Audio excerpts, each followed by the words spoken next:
Hello everyone and welcome. I'm Lisa Mitrakin and today I will show you a quick and easy way to draw eyes. We're going to draw a lot of eyes, 9 to be exact, and we're going to talk about how artists actually draw eyes professionally, not just following geometry, but actually the way that we draw. Geometry will also be explained, so stay tuned. I see we have a bunch of people here in the live chat already. Please give me the thumbs up if you can see me all right and if you can hear me all right, and we'll get right to it. Hello, hello. We have Wolfray with us, Mieke, Pamela, Madam Lori, Sandra, Grimm Magazine, and a whole bunch of new people rolling in. Check, check, check, check, check. Alrighty, let's get straight to it. Many of you have seen a chart like this, where you have a diagram of an eye on the left and a complete guide of what we actually want to get to on the right. But how do you get from point A to point B? What is all of this geometry and how do you start? Well, everything starts with a circle. And what does this circle actually represent?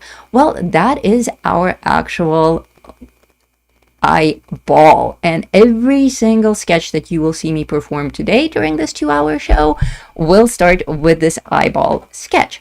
Then we will gradually mark up where the iris and the pupil go, and note the general proportions of how small one of the circles is within the other circle. We have the whites of the eyes, the iris, and the pupil. We don't necessarily shade them, but we mark them up before we add the eyelids. Now I want to pause here and I want to bring your attention to exactly how much a regular, neutral, relaxed eye actually covers.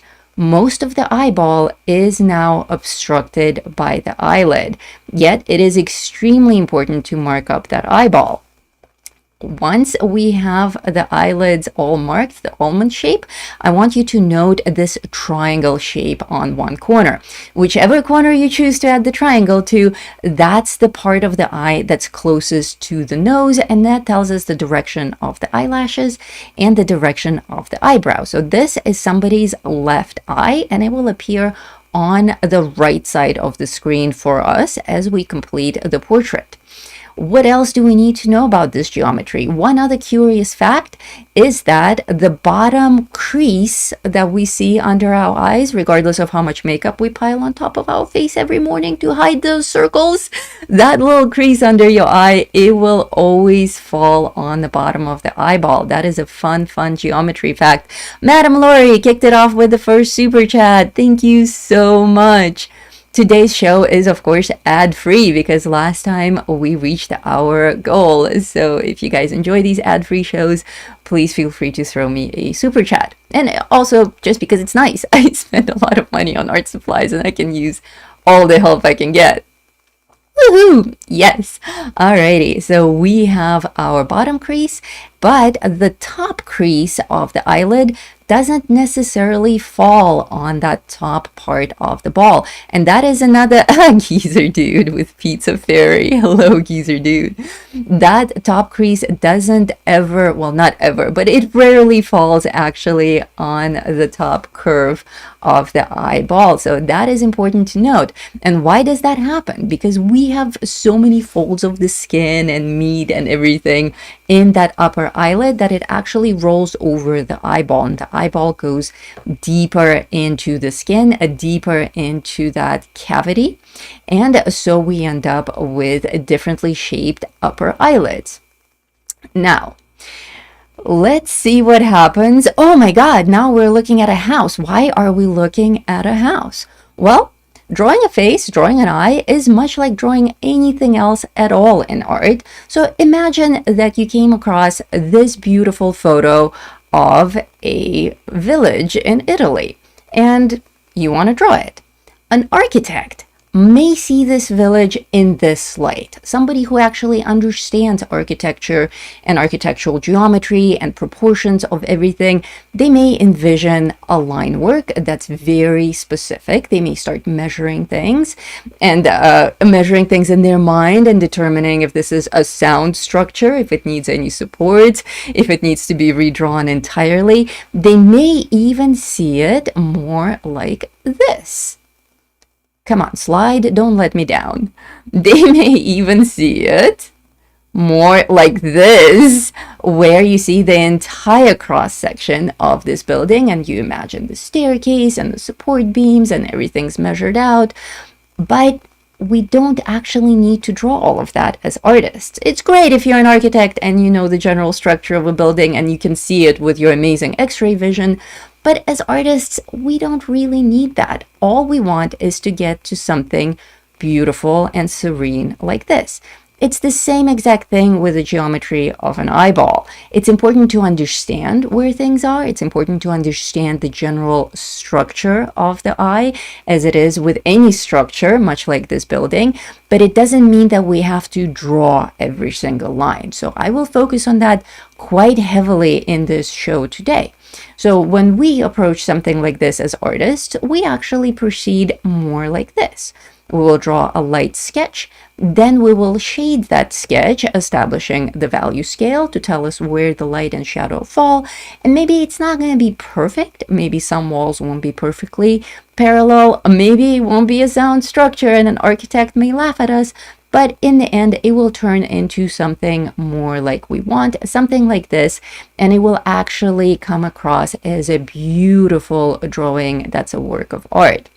Now, all of you just went super quiet. Don't be shy. Talk to me in the live chat if you have any questions, if you have any emotions or responses at all. Seeing a completely blank live chat is a little bit unnerving for a presenter. So please stay active in the live chat. And those of you who are lurking, I see quite a bit of people are watching.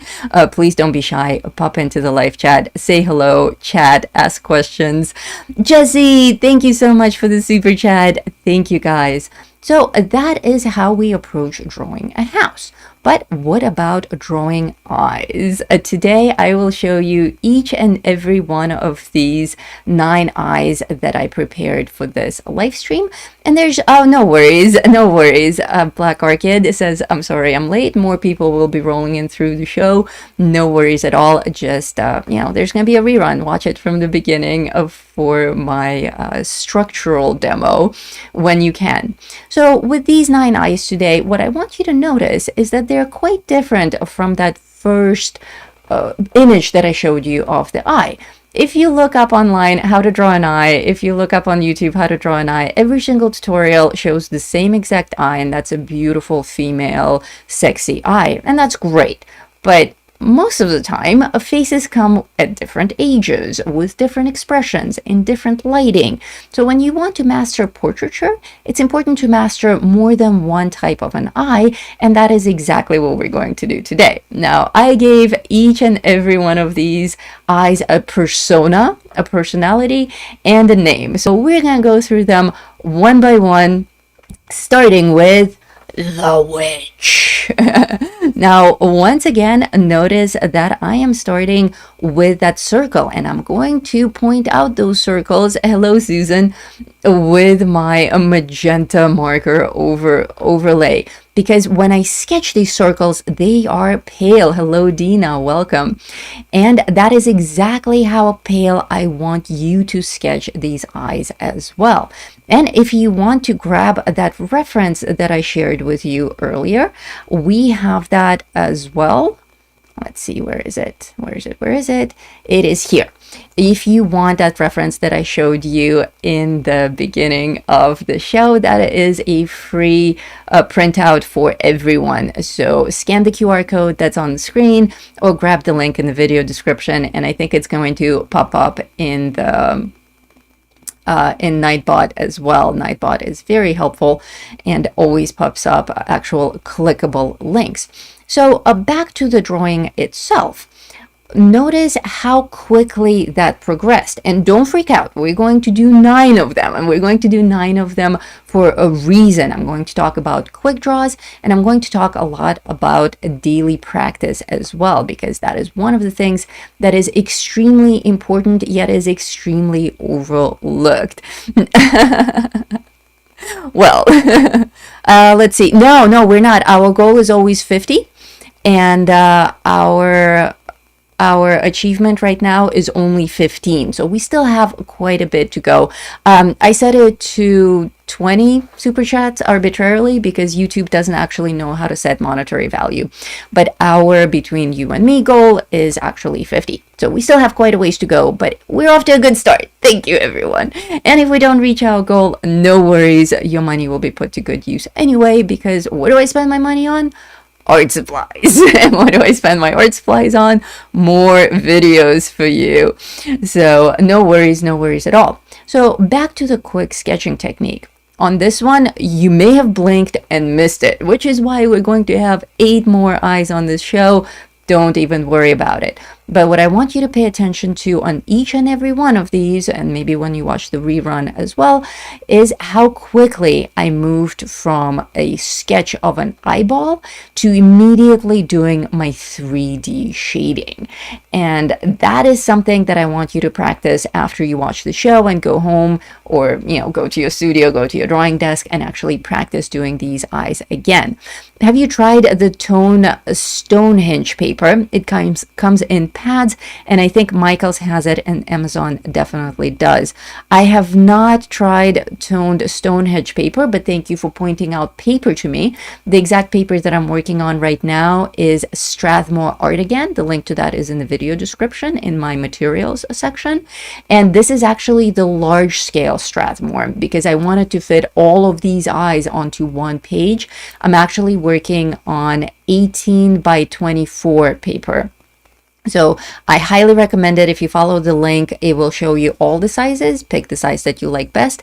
I also discovered that if you buy the larger paper, you can fit 2 printer size pages on it. So if you print coloring pages on this paper, Strathmore Artisan, get the big set. It's only a little bit more expensive than 9 by 12, but you can get 2 printable pages cut out from each page, so you get twice the printable pages for like $3 more than the regular sketchpad. So that's something that I discovered recently, and that also gives you an option to work on a larger scale if you want. I think it's going to be fun to draw them all together on one sheet of paper. Yes, it's also great practice to put all of your sketches on one sheet of paper, because then you're not treating the paper as a presentable art piece that you need to somehow preserve, and God forbid you mess up. Now, granted, there's always 2 sides to a coin. Granted, you may say, well, I got 5 sketches in and I messed up on the 6th one, now the whole thing goes to trash.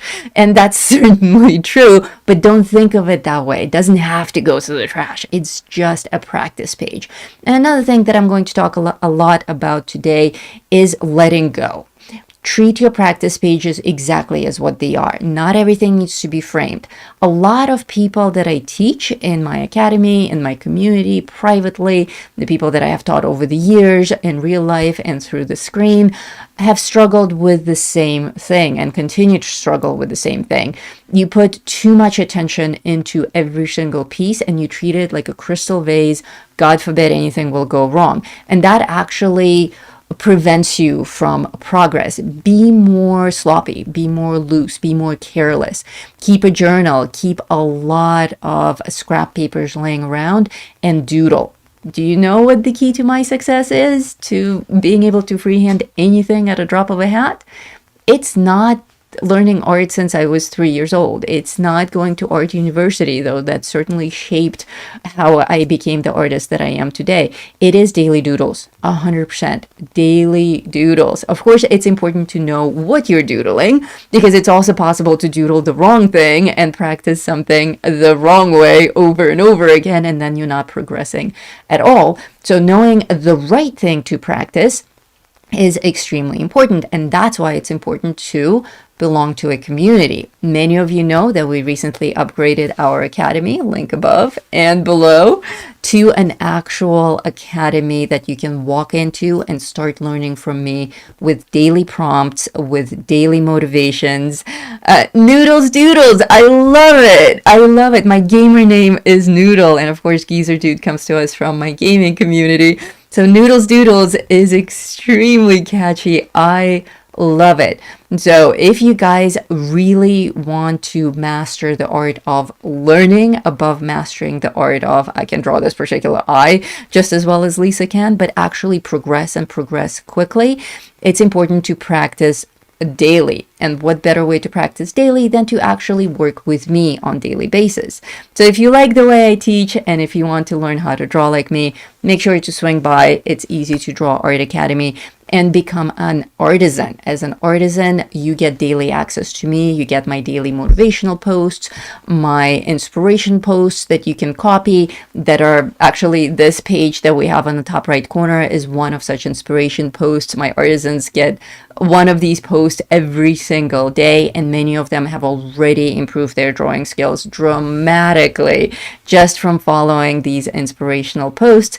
And just as a bonus, you also get access to my entire academy of courses. So as an artisan, not only do you get live lessons from me, not only do you get a daily interaction with me, but you also can roam every single one of my 25 published courses. So you don't have to buy them. You can come in for a month, browse everything, learn with me for a month, up your skills, decide which course that you want, come back the next month and just buy the course.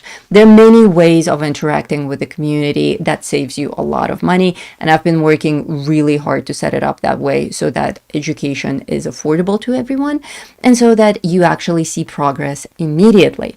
On my witch eye right here, I did quite a bit of undertone shading with a brown pencil. I'm working with colored pencils on this lightly toned paper, and that is another thing that's extremely important.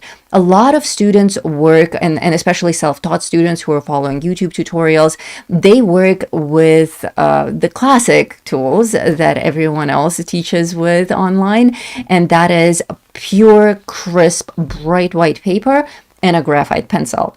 And that is a recipe for disaster. It takes a lot to master graphite and realism with graphite. So starting with that, even though it's the most common and the most affordable tool, is actually setting yourself back.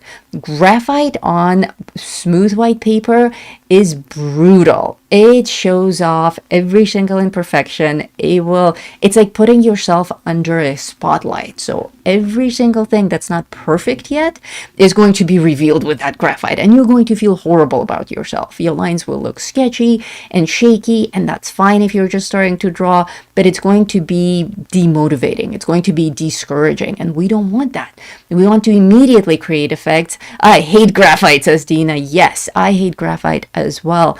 I only sketch with colored pencils on toned paper. Bravo. Yes, It's Easy to Draw Academy. It's my favorite place in the big wide web. Thank you so much, you guys. I see we have some artisans with us here today who are ready to testify about how awesome it is to be an artisan and how it's so much better than learning alone in the dark, just following a single course that you bought. So graphite on white paper, yeah, not my favorite.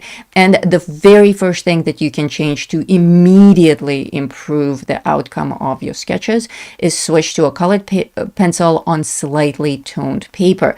It's more easy on the eyes. It's much more attractive shading, especially if you're dealing with sepia tones like I am right now. And notice how my hand is moving all over the place. I already did my undertone with light brown. I immediately came back in with slightly darker brown to control my value scale.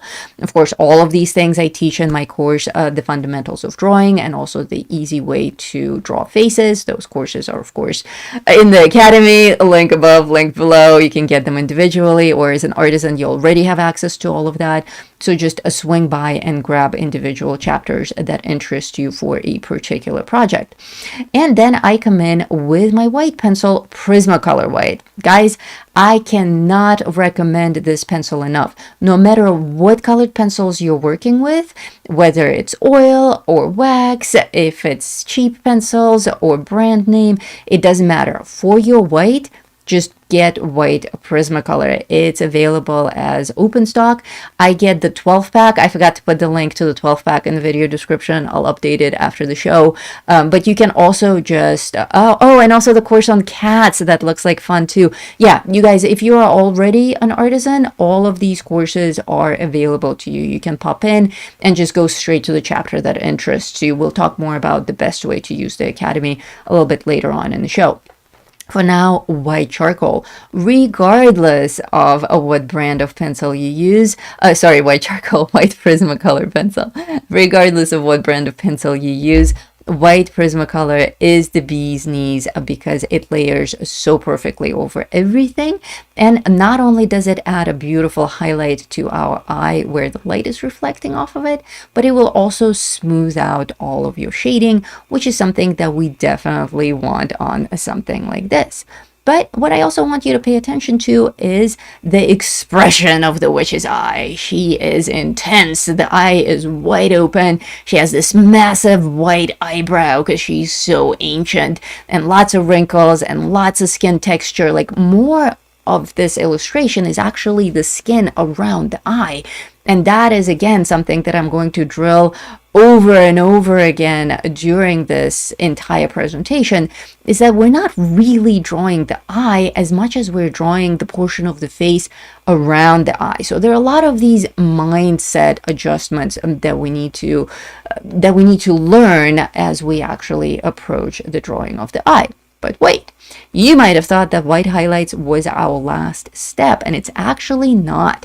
After I come in with my white, because it wasn't only a highlight color, it was a highlight and a blender. With that blending, we lost a little bit of definition, and we also lost a little bit of the darkness of the color that we were using. So I'm coming in once again with my super dark brown. I'm not going to use black on any of these today at all. I'm going to keep them nice and neutral. That's another thing that you can't really get with graphite. It's only going to be this harsh grayscale. And depending on which graphite you pick, it may be even too dark for what we're looking for. So you're not really gauging if the shadows are realistic or not. So more points for colored pencil. Always I like to come in after the white pencil with my dark color again and just fine tune some of those details a little bit. And you will notice that the second time we're coming in with our brown over this image is actually going to create a sharper detail. Our next subject is the temptress. Now, this is a very common type of eye that actually matches what I demoed in the beginning of the show, and that's what everyone teaches, and that's what everyone draws, and that's the sexy lady eye. And it's always the same. It's always looking forward. It's always neutral, and it kind of gets a little bit old. You know, everyone and their mother draws that same eye, and while it is gorgeous, but it's a bit of a cliche. So I decided to make it a little bit more interesting by giving her, once again, expression. Remember that eyes are the windows to the soul. When we draw eyes, we actually represent the person. We represent the kind of person they are, the mood that they're in. It's safe though. Yeah, it's safe, and it's a good start. And it's actually the eye that I have up here in this. I'm going to blink it because I don't have an arrow. But in this image on the top, that's a free download that goes with this tutorial. That's it. It's that very classic neutral female eye because it's a good starting point.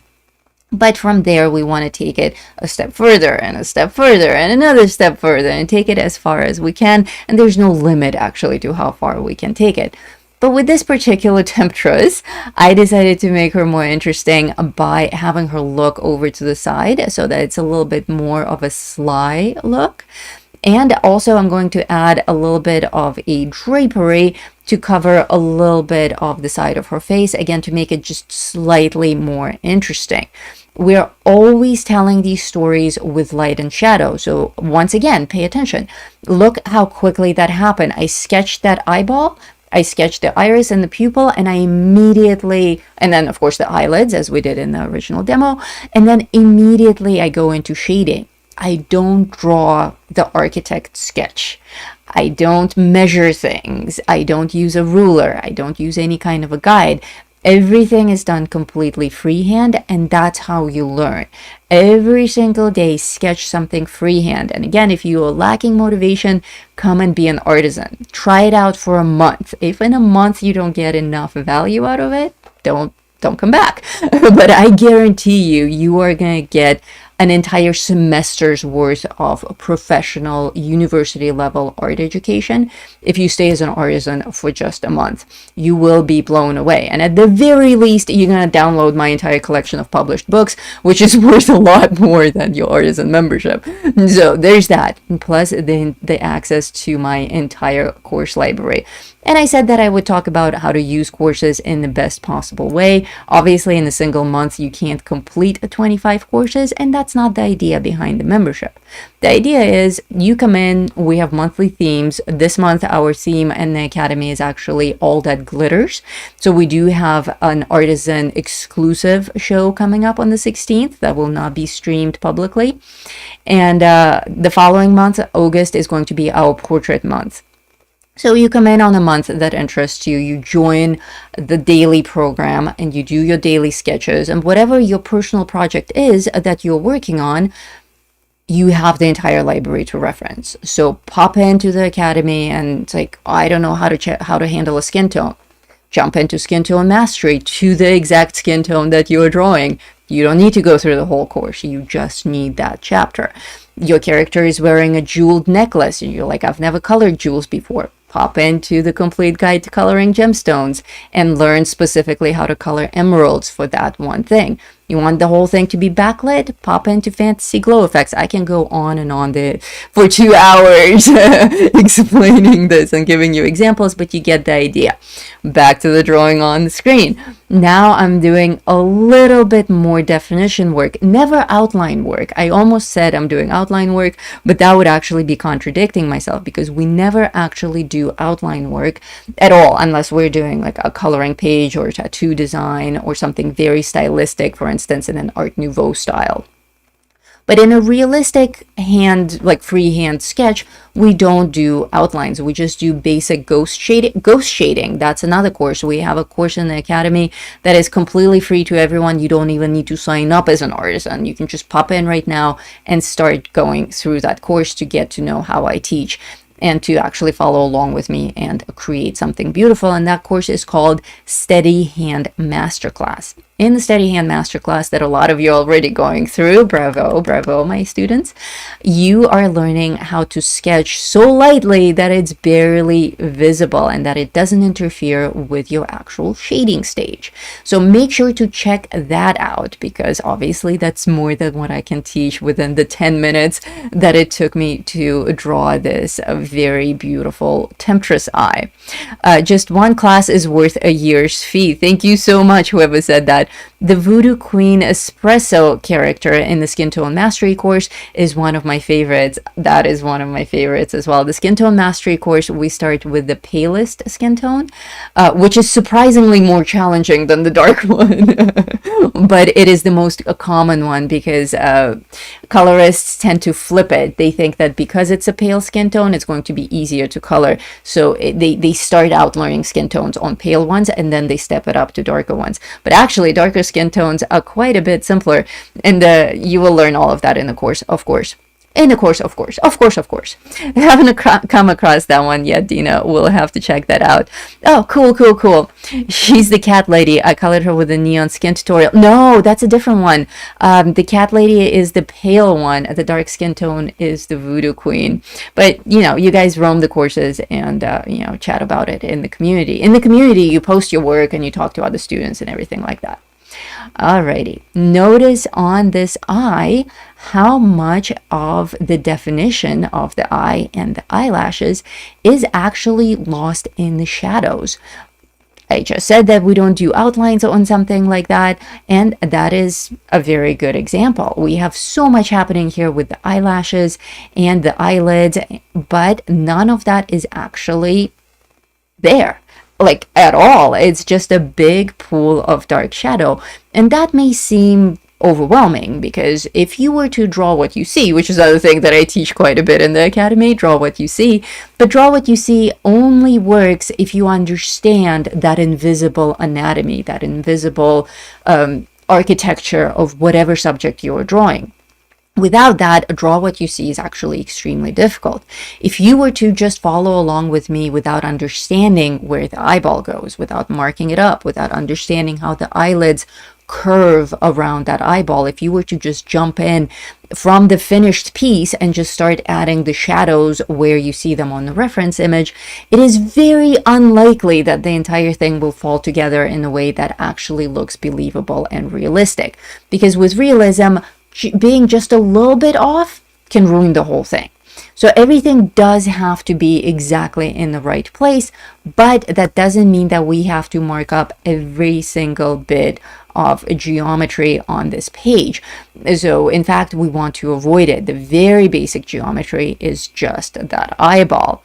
Yes, the cat lady is the pale one. I was referring to that one. One of the best parts, roaming the academy, one of the best parts. Yeah, definitely. And many of you are already putting that to good use and actually like grabbing the resources that you need for that one project that you're working on. I'm just really thrilled to finally be able to offer this to students. And we have such a great community of artisans already. When you come in, you'll be welcomed with a parade, and you just hop right in and start working with us, start your daily interaction and start growing as an artist.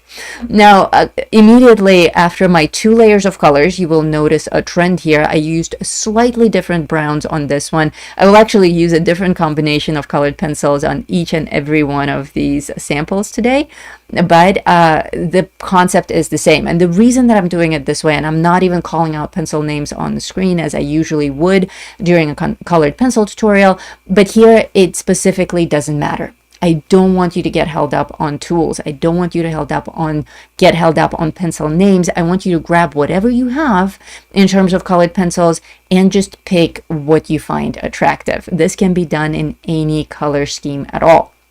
But the thing to watch out for is that within that color family, you want a slightly lighter one, like a mid-tone one, a darker one, and a really dark one, plus your Prismacolor white for blending and highlights. So in this case, I had a very light brown with which I sketched. Then I had like a chocolate brown with which I did more shadow definition. And now I'm coming in with a sienna, is it a sienna brown? With a sepia brown, a really, really dark brown. I said I wasn't going to name pencils, and now I'm guessing which pencil it is. But now I'm coming in with a really, really dark brown, no black on these. And here I can add even more definition, but again, not outlines. Some things look deceivingly like outlines. For instance, that top curve of the eyelid and the rim around the iris, but they're not actually outlines. They are actually very, very fuzzy suggestions of just actual color transition. But notice that every single one of these eyes I'm doing in one type of color, meaning we're not discriminating between the color of the eye and the color of the skin and the color of the eyeball, the color of that fabric that's draped on the side of her face. We don't care about color right now. We care only about the 3D depiction of light and shadow. If you master this, then you can add color. And certainly we have coloring tutorials for how to color skin tones and whatnot. Oh, and by the way, I'm working on an entirely new course right now called Advanced Realism. And that's going to be a very long course. That's a 17-hour project done in full color, and it's a fantasy realism piece, and I'm releasing it one chapter at a time to my artisans. It will be available for purchase. The rest of you can't even see it. If you're not an artisan, you don't even see it as a work in progress. But if you are an artisan, not only do you see it as a work in progress, but you already have access to the first 2 chapters. So if you already completed how to use colored pencils like a pro, and you're looking to step up your skills, Advanced Realism is already partially available to artisans and will soon be available for purchase for the rest of the world. So that's one to keep your eye on. I just realized I probably could just use a pink Artisan sheets for sketching, so I don't waste it. I couldn't find a use for that color because I love cream and steel blue too much. That is brilliant. Yes, that's an excellent use for paper that you don't really like. With Artisan, the paper that I'm coloring on right now, you get various color options and they are all beautiful, but some of them just never click with me. I also have like the pink there is a little bit too dark for me to color on. It just doesn't look good on camera. And blue, while it's gorgeous, weirdly doesn't show up as blue on camera. I did an entire recording on blue paper and it just looks like barely toned gray, even though like I tried playing with my video settings as well and I tried fixing it in post. There's no fixing it. It's the paper itself. It like reflects in a really weird way. But I was actually coloring with blue pencils and my blues came out beautifully, but the blue of the paper didn't. It's really weird. Like there's something in the wavelength of that paper that just doesn't behave normally. Hello, Kenny. Welcome. I just started at that one. It's gorgeous. Thank you. Thank you, Susan. Hello, I'm a bit late. I didn't miss it. Welcome, everyone who is just rolling in. Please do watch the rerun. We had a very cool intro and a demo to kick this show off. And of course, the rerun will be available for everyone. So again, same formula. I did a very light sketch with my base pencil, the mid-tone brown. Then I did more definition shading with my slightly darker brown. And then I came in with my white, not just for highlights, but as a blender, and that will smooth out all of those imperfections. And after that happens, it's been watered down just a little bit. So now we're coming in with either our darkest or the second darkest color, or both, depending on what needs to actually stand out on this drawing. Lisa, love your haircut. Ah, thank you kindly, you noticed. I really appreciate it. Now I don't have hair halfway across my face. I wasn't able to see very clearly.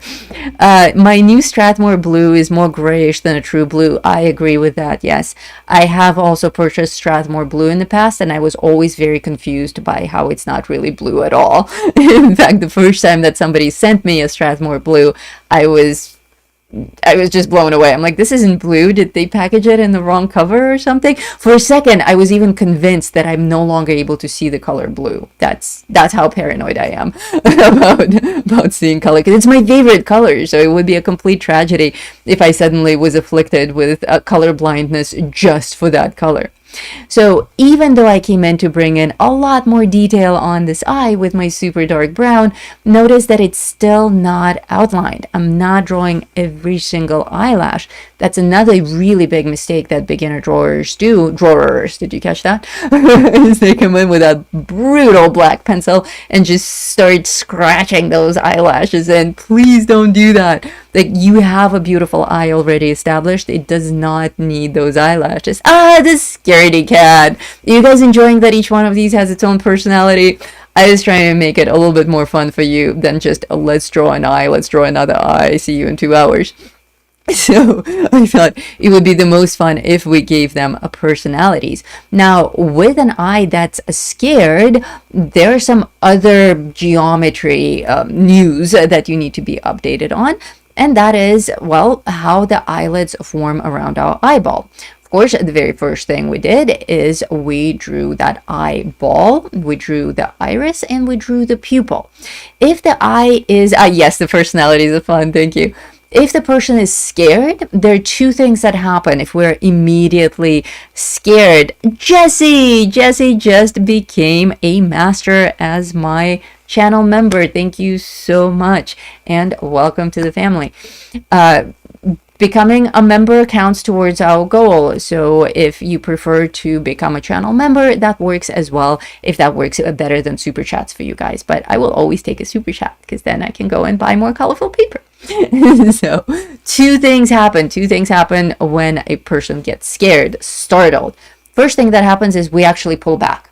Even when we're watching a scary movie, like we slam our backs into the back of the couch when there's a scare, right? That's why we call it jump scare. We actually jump back.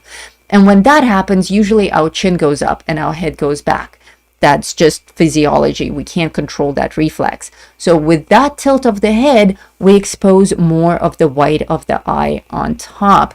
And our iris actually slides down a little bit. Our pupil and our iris slides down a little bit. We're looking slightly down.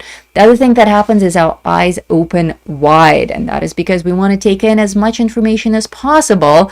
The Conjuring is the best scary movie. One of the best for sure. One of my favorites. I'm a huge scary movie buff. I watch all the scary movies. I love most of them.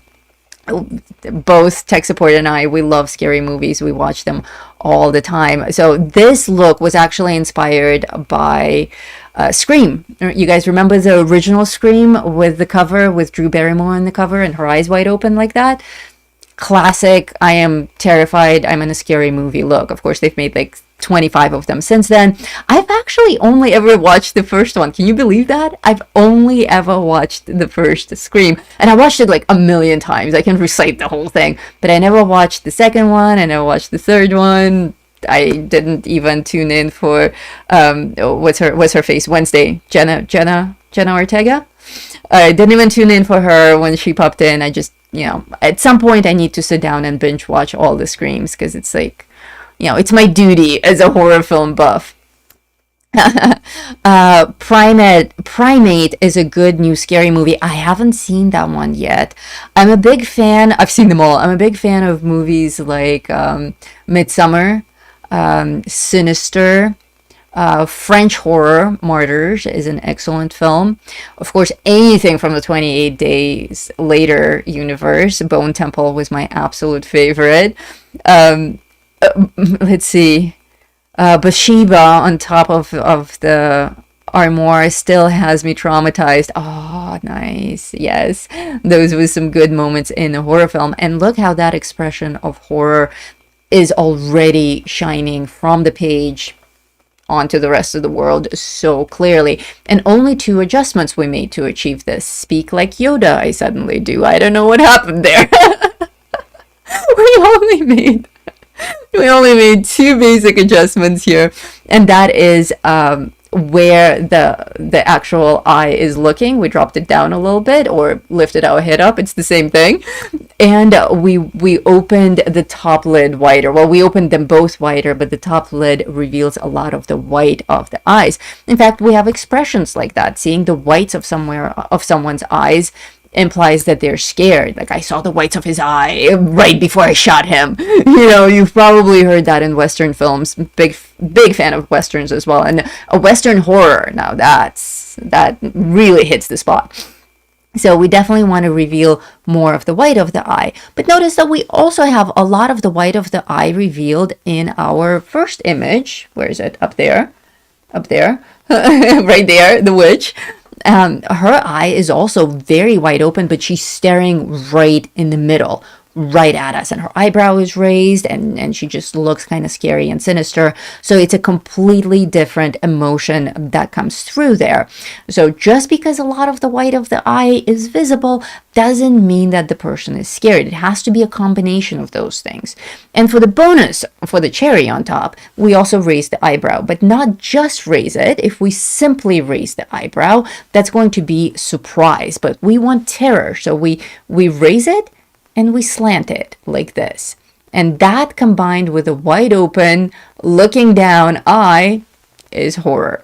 We can do a whole lesson on expressions. Again, my artisans determine the content that I deliver. So if artisans are interested in expressions, I will do a private artisan lesson on expressions, or even if enough artisans are interested, I may be convinced to put together an entire course on expressions. So another reason to become an artisan, you get to control the content. Your word actually matters, as opposed to 25,000 people who follow me on YouTube. While I'm flattered that you're all here, but I can't take what's the word I'm looking for? Requests, requests from every single one of you. And sometimes those requests get very specific. Like somebody asked me to do a tutorial on Wednesday Addams's dress, and I was really quick to say, yes, that sounds like fun, but I never actually got around to it because 25,000 people following me on YouTube, I can't cater to every single one of you.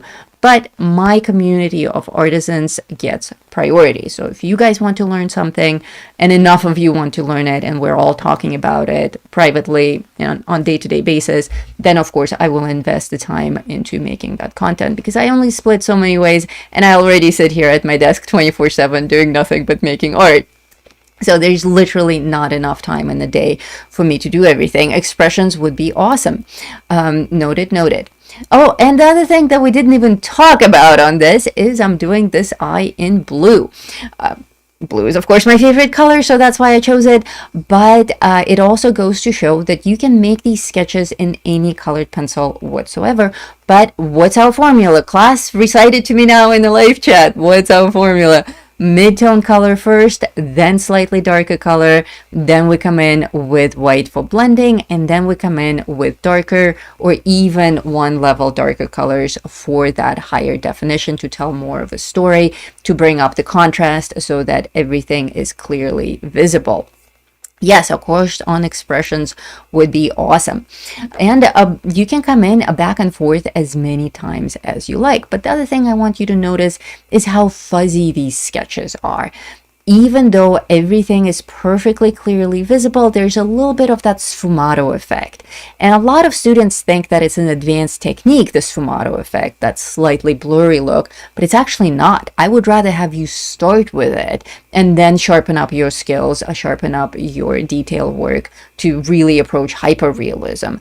But starting like this, you don't have to be a master. Any one of you who can hold a pencil right now can already do this. You just need to understand what you're doing and why you're doing it. I'm even shading over everything at once with a fast shading technique right now, going over the entire drawing without fearing that I'm going to smudge it because I wanted to bring everything down just a little bit. It was getting too detailed. And that takes us back to that conversation we had earlier in the show talking about graphite. These effects are actually really difficult to achieve with graphite. Graphite is brutal. It's unforgiving. It points out every single imperfection in your technique, and you don't need that right now. You need to create things that get you inspired to do more. You need small victories, daily sketches, mini sketches on the same page, tiny victories, step by step. That's how we grow. You sketch something, it looks amazing. You sketch something else, you get the motivation to try again. Then you get the courage to try something a little bit different. Then you get the courage to try it in a different way. And that is the key to learning. It's not about finding that one perfect tutorial to draw that one perfect thing. It's about daily practice and about letting go of that insecurity, letting go of that fear that you will ruin the page, and just doodle and have fun. Because what's the worst that can happen? So what? So you drew an eye that doesn't look proportionally accurate. Draw the next one. At some point, they're going to start getting a little bit better and a little bit better, and things will start falling into place. But you have to be willing to do this. I think this is more attractive than hyper realistic. Thank you kindly. I also think so. Actually, all of my next up we have the sprite. The sprite is my giggly, squinty, childlike character, and this could be someone who is simply out enjoying a sunny day, or maybe it's someone who is giggling at a joke, or any other number of things that can make someone squint. Maybe it's just brutally bright outside. Me, I can't go outside without my sunglasses. I'm always squinting to the point where you can't see my eyes at all. So on a squint, we just have that tiny slit of an eyeball. So how do you start that? Well, without the eyeball itself, you really can't. It won't add up. So I very, very lightly, as always, sketched in my eyeball, sketched in that iris, and now I know where the eyelid goes. That is the secret sauce. The upper eyelid never follows the actual ball of the eye, but the lower one most definitely will, pretty much on everything. And immediately I'm coming in with shading of the skin, shading of the eyebrows, straight to shading. the way that they teach how to draw eyes, it's not inaccurate, but it's overworked. You know, it gives you too much information and it has you building too many structures. I've watched a million how to draw an eye tutorial to see how other people do it, and I don't agree with any of them. I mean, again, like, they're not wrong. The information is correct, but it's too much information. You don't need to keep all that in mind, and you most certainly don't need to replicate all of that on the page so that then you're sitting there erasing everything. Any tutorial that has you erasing the sketch marks that you made, immediately leave. Don't even continue watching. The second the eraser comes in for anything other than minor adjustments, you don't want to learn from that person. That's no good. Nobody works that way. Artists don't draw sketch lines so that we can erase them later and hurt our paper. We draw like this. We sketch very lightly. We keep most of this information in our head. All of this is on paper. And I'm doing the really light sketching just for you guys. If I were to draw this myself, all of that geometry would just happen in my head. And ultimately, that's what I want you to get to. What is the speed rate? Is it in real time? This is in real time right now. The first two, the witch and the temptress, they were 2 blocks of shading where I sped up to twice the speed for just a few seconds, just so that I can fit everything into a 2-hour block. But this right here, what you're seeing on the screen, the Scaredy Cat and the Sprite, are both done 100% in real time. That's how fast you should be moving on the page. That is another excellent point. You don't want to sit there like drawing, scratching those lines onto the page. God forbid it's not straight enough. The faster you move, the more momentum you have. Like everything else, think of riding a bike. Riding a bike slow is actually a lot more difficult than riding a bike fast. You have a lot more balance when you're going with a certain speed. Now, of course, there's a limit to that. If you're just tumbling down the hill at 40 miles an hour, that's dangerous. and there's no point in going faster than this with drawing, although speed drawing is lots of fun too. We can certainly do that as well one of these days with my artisans. But this generally is the speed that you want to sketch with. The faster, hi, this looks great. Thank you so much and welcome to the show. The speed at which you sketch actually determines how well you sketch and shade, because the slower you go, the less control you have and the more wobbly your lines will be. In my course, The Fundamentals of Drawing, I teach lots of different exercises on how to loosen your hand, your entire arm, and even your shoulder so that your lines are more smooth and flowing more naturally. These are all things that I do myself to smooth out the way that I sketch and draw. You would think that after 40 years of drawing, I would need to do like hand warm-up exercises, but everyone does. And especially with all the things that I do with my hand. I've recently taken up rock climbing, so my hands are constantly battling cramps and injuries and peeling skin and pulled tendons, and I still have to have my hands look good on camera. So I am constantly dealing with new injuries and cramps, and especially in my right hand, because I'm right-handed. So even in climbing, I favor my right hand. It's more likely to get injured. So because of this new lifestyle that I have been climbing for a few months now, because of this new lifestyle that I have with my hands, having to balance that and delicate, intricate drawing like this, I have to do those hand warm-up exercises as well. Everything that I teach you guys in the fundamentals of drawing, I actually do. the straight lines, the curvy lines, the circles, all of that helps.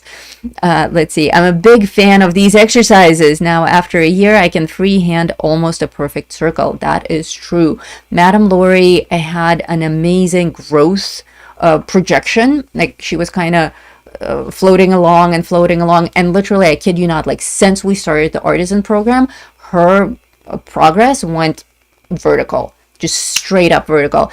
She followed one of these drawings, like this one that I'm offering to go with this lesson. The artisans get one of these every single day on a different subject. And I once published one on a glass of water.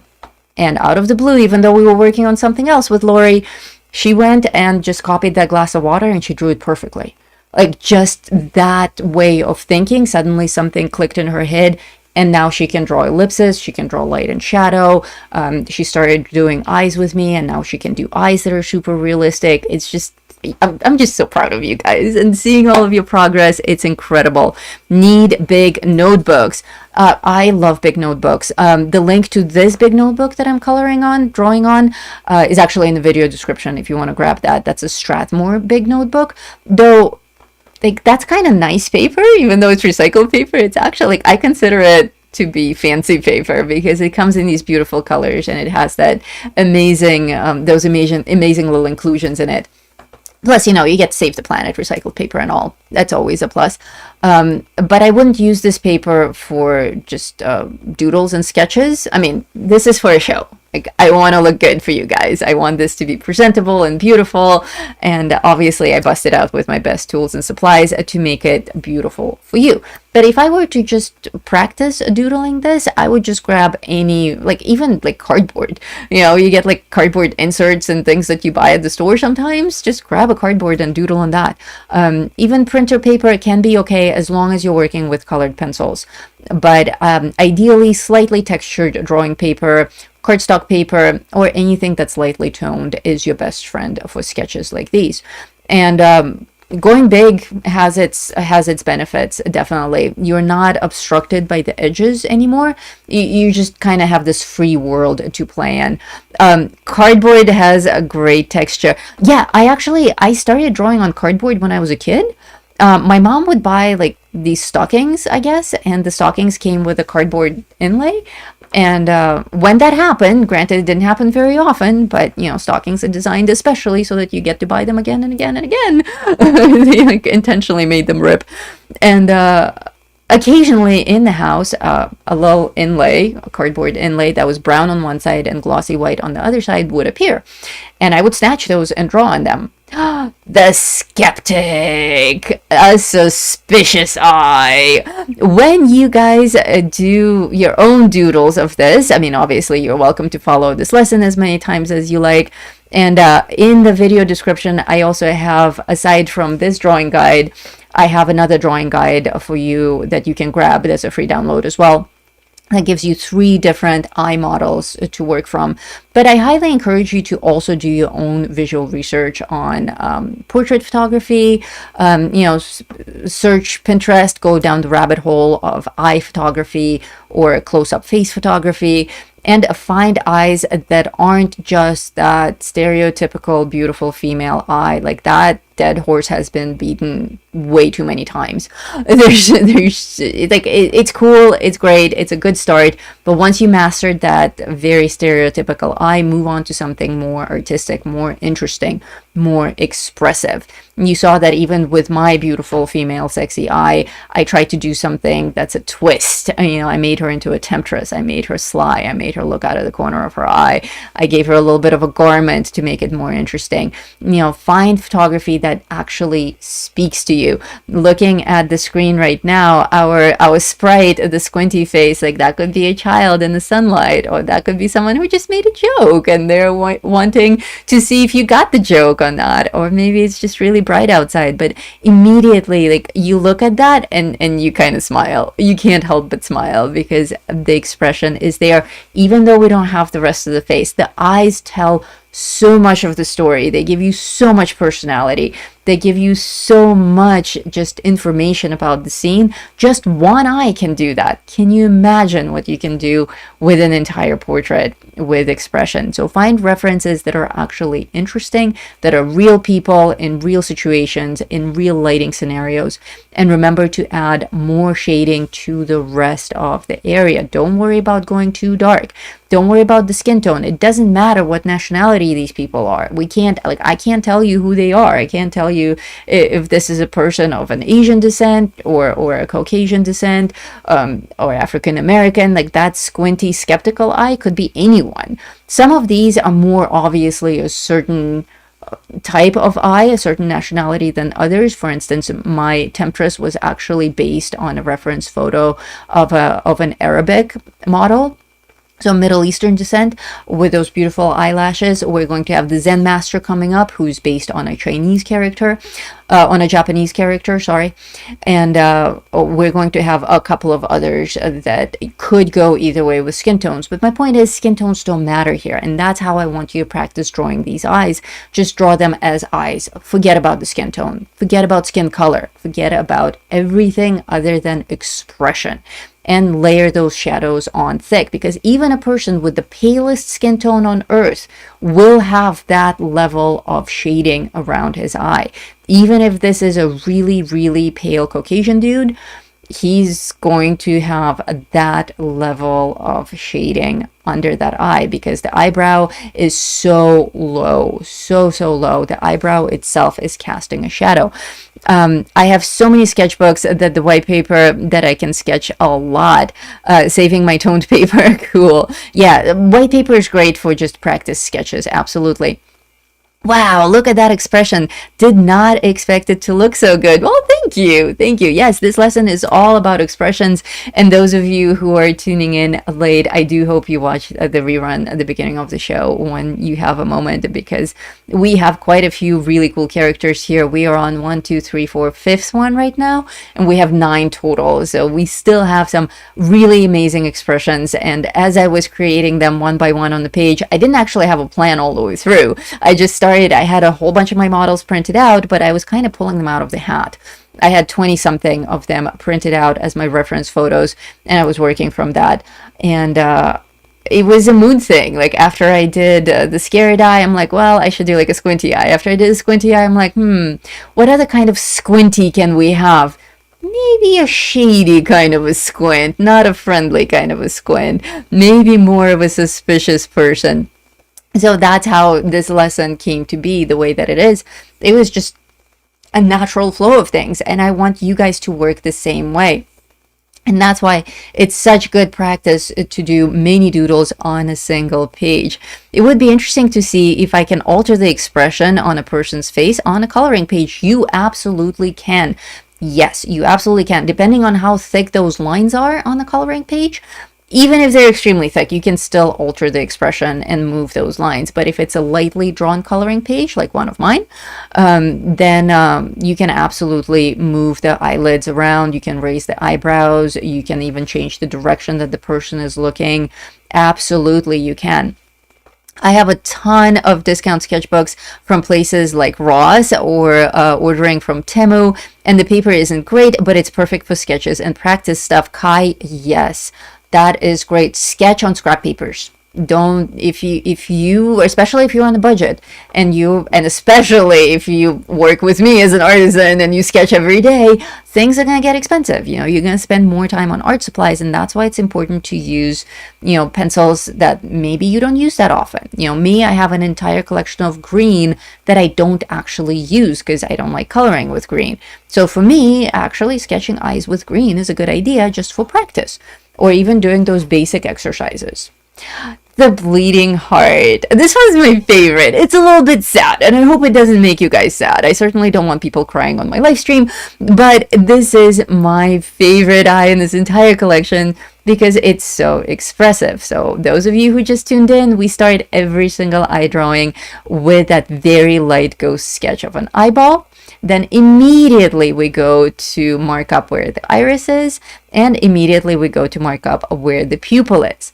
Another thing about pupils, I talked about this with my private student the other day, but consider the size of your pupil. Is your eye dilated or not? If you want someone to look more sinister, typically the easiest way to achieve that is to give them a tiny pupil.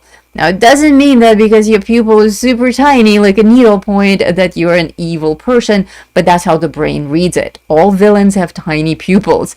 So that's a really easy drawing hack. You want someone to look more mean, more scary, more sinister, more suspicious? Tiny, tiny pupil. If you want someone to look more trustworthy, bigger, blacker, like the darker, the better. Big, wide eyes are more trustworthy. Darker eyes are more trustworthy. This isn't to discriminate. This isn't to make stereotypes. This is literally how our brains are wired. We have a natural, instinctive, uncontrollable response to big, wide open brown eyes. And we have the same to cool, steely blue eyes with tiny pupils, regardless of what you actually find attractive. Your personal choices have grown over your reflexes, but those reflexes are still there. So for a crying eye, we don't want it to be sinister at all. We want it to be sad and relatable, and we want it to feel like we want to give this person a hug. And so a big, huge pupil can be even bigger than what I sketched here. And the other one is we want to bring down that eyebrow, not just the eyebrow, but that whole flap of the top eyelid. Bring it down and bring it up this way. Think, puppy eyes. Dogs are very good at giving us those tragic eyes. The eyebrows go up, the eyes get super, super huge, the pupils, they get black, and they just stare at us, and we want to cry. That's exactly what we want to achieve here. So look at how much emotion we're bringing out in our audience simply by placing our shadows correctly, simply understanding why certain things work the way that they work. It's super fun for line work practice. What is? I actually am redrawing the mask. Okay. I shouldn't read comments backwards. I'm actually redrawing the masks from the textures course and tweaking the gesture mask facial structure to turn it into a gesture glamour style. That is brilliant. It's a fun way for practicing line work. Now that makes sense. Thank you. How big is the iris in relation to the eyeball? Good question. And we did actually cover this in the beginning of the show. So please do roll back to that little demo where I actually show you specific proportions, but it's going to vary. The pupil is the only thing that varies in size. And in this downloadable guide, you also get the size of the pupil proportional to the size of the iris, proportional to the size of the eyelid. So you can scan that QR code, go grab that download. If you're an artisan, who is this? This is Sandra. Sandra, you are an artisan. You already have this page in the inspiration section of our community. And so just go grab it, download it. For the rest of you guys, you can also scan the QR code on the screen. You can grab the clickable link in the description and get this guide. That's like the basic proportions guide of where everything goes on a standard neutral female human eye. Why female? Because that's what everyone draws most of the time. Just people find female eyes more attractive. So our most common eye study is going to be a female eye. And that is why I try to mix things up a little bit. And on my illustration, it's like 50-50 male to female. And I try to vary skin tones, nationalities a little bit. I try to vary without it being imposing on the picture. And of course, ages, and of course, expressions, so that you get a full range to give you a taste, just a tiny taste of what can be done with eyes. Of course, the possibilities are endless. So iris in relation to the eyeball was the question. I have, let me grab my little eyeball friend.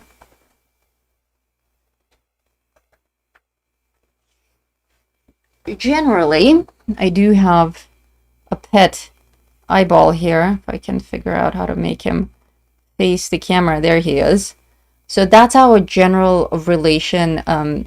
He's actually a little fish-eyed, so that's a little bit bigger than you would normally see. But it also depends on the person. Some people have really huge eyeballs and really tiny irises, and some people have slightly bigger irises. It's actually not cast in stone. There's a little bit of variation person to person, but when you get that drawing guide and also watching back this show, how I sketch the iris in relation to the eyeball, you just kind of get a feel for it. If it's a little bit bigger or a little bit smaller, don't sweat it. The whole point is that we don't want to use measuring devices. We don't want to use rulers. We don't want to use specific guides like it has to be exactly 1/2 of the eyeball. Doesn't work like that in real life. Treat eyes more like every other object. Every day I post inspirational videos on things that I want you to. My artisans know about this. Today I want you to try to draw a tangled cable. And that is entirely on purpose because I want you to grab ordinary objects. Like, what do I have on my desk? Not ordinary, but I have a death whistle on my desk. Grab that and draw that. I have a little tchotchkes. I have like a little treasure chest in here with with cards in it, with digital cards. I have lots of little things here. I have another set of glasses here for various occasions. Grab ordinary objects, nail polish, cough drop, glass of water. All of these things, just grab them and draw them. You don't want to learn drawing as a formula, because you can't keep that much information in mind. It's too much information. If you draw this and the entire time you're thinking, what are my proportions? Does it need to be like half of the base equals the top of the glass? You'll go insane. And it's the same with faces and body proportions. Now, granted, there are some guides that are interesting to keep in mind. And generally, I would say like in the beginning demo, it's a circle, so it's hard to tell if it's like half of a circle. when it comes to diameters, it's a little freaky. But actually, let's see, we are 1 hour and 1 minute in. Let me just take you back to this demo and show you right about there. Those are my proportions for eyeball to iris to pupil, but it's going to vary. Sometimes you're going to have a slightly bigger eyeball, sometimes you're going to have a slightly smaller pupil or slightly larger pupil, but generally like this kind of a bullseye look, like a target, is what we're going for. So I think this is exactly where we were on with our crying eye. And actually somewhere during that monologue, I went in and made the pupil even larger on this eye, and that is also why it's so crucial to not invest in outlines. I mean, if you're working with a coloring page, obviously you have those outlines there already, and you have to find a way to hide them or erase them. But if you're drawing freehand like me, don't limit yourself with outlines. Everyone thinks that outlines are there to help you and to guide you, but they're actually not. They're there to limit you. If you put an outline in a slightly wrong place, the whole thing isn't going to add up. But if you're just putting like these puffs of shading there, more like airbrushing, then you have complete control. You can add a little bit more darkness here. You can lighten a certain area up. You can mold it entirely. On some of these, you will see me completely restructure the eyebrows because the original design was just not big enough. On this one, I made the pupil significantly larger than I was originally sketching in. But you get used to certain proportions. And with other things, proportions are more important. For instance, one of the courses that I'm working on right now for future publication in the next 2 to 3 months is body proportions, and it's a course on dynamic movement, on portraying the human body in movement. So it's pose drawing, right? And in pose drawing, yes, we do need to keep certain proportions in mind. A lot of things are half of a half of a half. With faces, we have half of a half of a half, as I teach in my Easy Way to Draw Faces course. But here, did my picture freeze? I feel like it froze, but it's not frozen on my screen. That's really weird. I think I broke something. Give me 1 second. Let's see. On my screen, it's actually going, but on YouTube, there it is. It caught up. That was a weird glitch. I think it was just a YouTube hiccup. We are back. Okay, so this one I'm doing in purple and blue, just to be a little bit, well, purple and like a dark violet. I'm a huge fan of shading with purple, and this also again goes to show that you can make these sketches with anything. And again, we come back to this whole concept of balance. It's like, yeah, for purposes of daily sketches and doodles, we want to use our cheapest instrument so that we don't spend too much money on art supplies. But don't undermine yourself. If that will take you back to printer paper and graphite, and we already established that's not actually a good way to practice. So you do need some quality in your tools. Like ideally, your paper should be slightly toned. So find affordable paper that's toned, or at least artist white paper, not that printer crap, because it's too glossy. It's going to undermine you when you're doing stuff like this. You want actual drawing paper or cardstock paper. And work with colored pencils. They don't have to be pricey. You don't have to buy the entire 150 pencil Prismacolor set. Maybe you have some colored pencils already laying around. As long as you have a mid-tone and a dark pencil, and the Prismacolor white, you're okay to go. Now, even without Prismacolor white, you can do this. And of course, the white highlights, we can always add the white highlights with a gel pen. Even if you messed it up in your sketch and you shaded over the area where the white highlight needs to go, or perhaps if later on in the process you decided, oh, a white highlight would look nice here, you can always come in with your white gel pen and add it. I like shading with purple traditionally, and digitally it can help make a piece cohesive too, and the slight hue shift is always pretty. Yes, it is prettier. It's really a lot prettier and than just gray. Graphite just rubs me the wrong way. You know, I've never found graphite attractive or pleasant to work with. It has that metallic feel to it. You never really get the full value range. It's always gray no matter what you do. Even if you go like 8B, which is supposed to be super black, it just doesn't look like that. So if you're going to do a grayscale sketch, just do it in charcoal. It's a lot easier to work with. It's a lot faster to work with. It blends much better. It doesn't have that wax bloom or that graphite bloom. And the blacks are pure blacks, and the white charcoal is pure white. So that's a much better way to work. And of course, I teach that in a ton of my tutorials, and I have courses on that and everything, how to work with charcoal, different types of charcoal. So no doubt if you follow me at all anywhere, you've seen me work with a charcoal. Faber-Castell, I believe, has matte graphite pencils.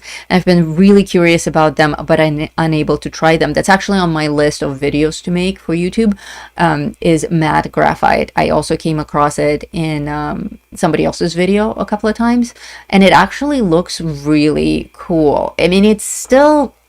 I'm going to be brutal when I do a demo of that thing. I'm going to be super brutal because I still, it's like, okay, so we won't get the bloom, we won't get the shine, it won't be metallic, it will be matte, but it's still graphite. So at the end of the day, it's still graphite, and I am still very, very prejudiced against it. So I will actually test it against traditional graphite, and I'm going to test it against charcoal, black and white charcoal, and we'll see how that goes, if it's a comparable replacement for graphite. But I have a feeling that still I'm going to lean towards colored pencils over graphite. Nightbot, thank you for reminding people about a super chat. If you're enjoying the show, if you're just tuning in, we do have a goal today with super chats, and when we reach our goals, we no longer have ads on this show, and I usually buy myself something nice for the studio right after.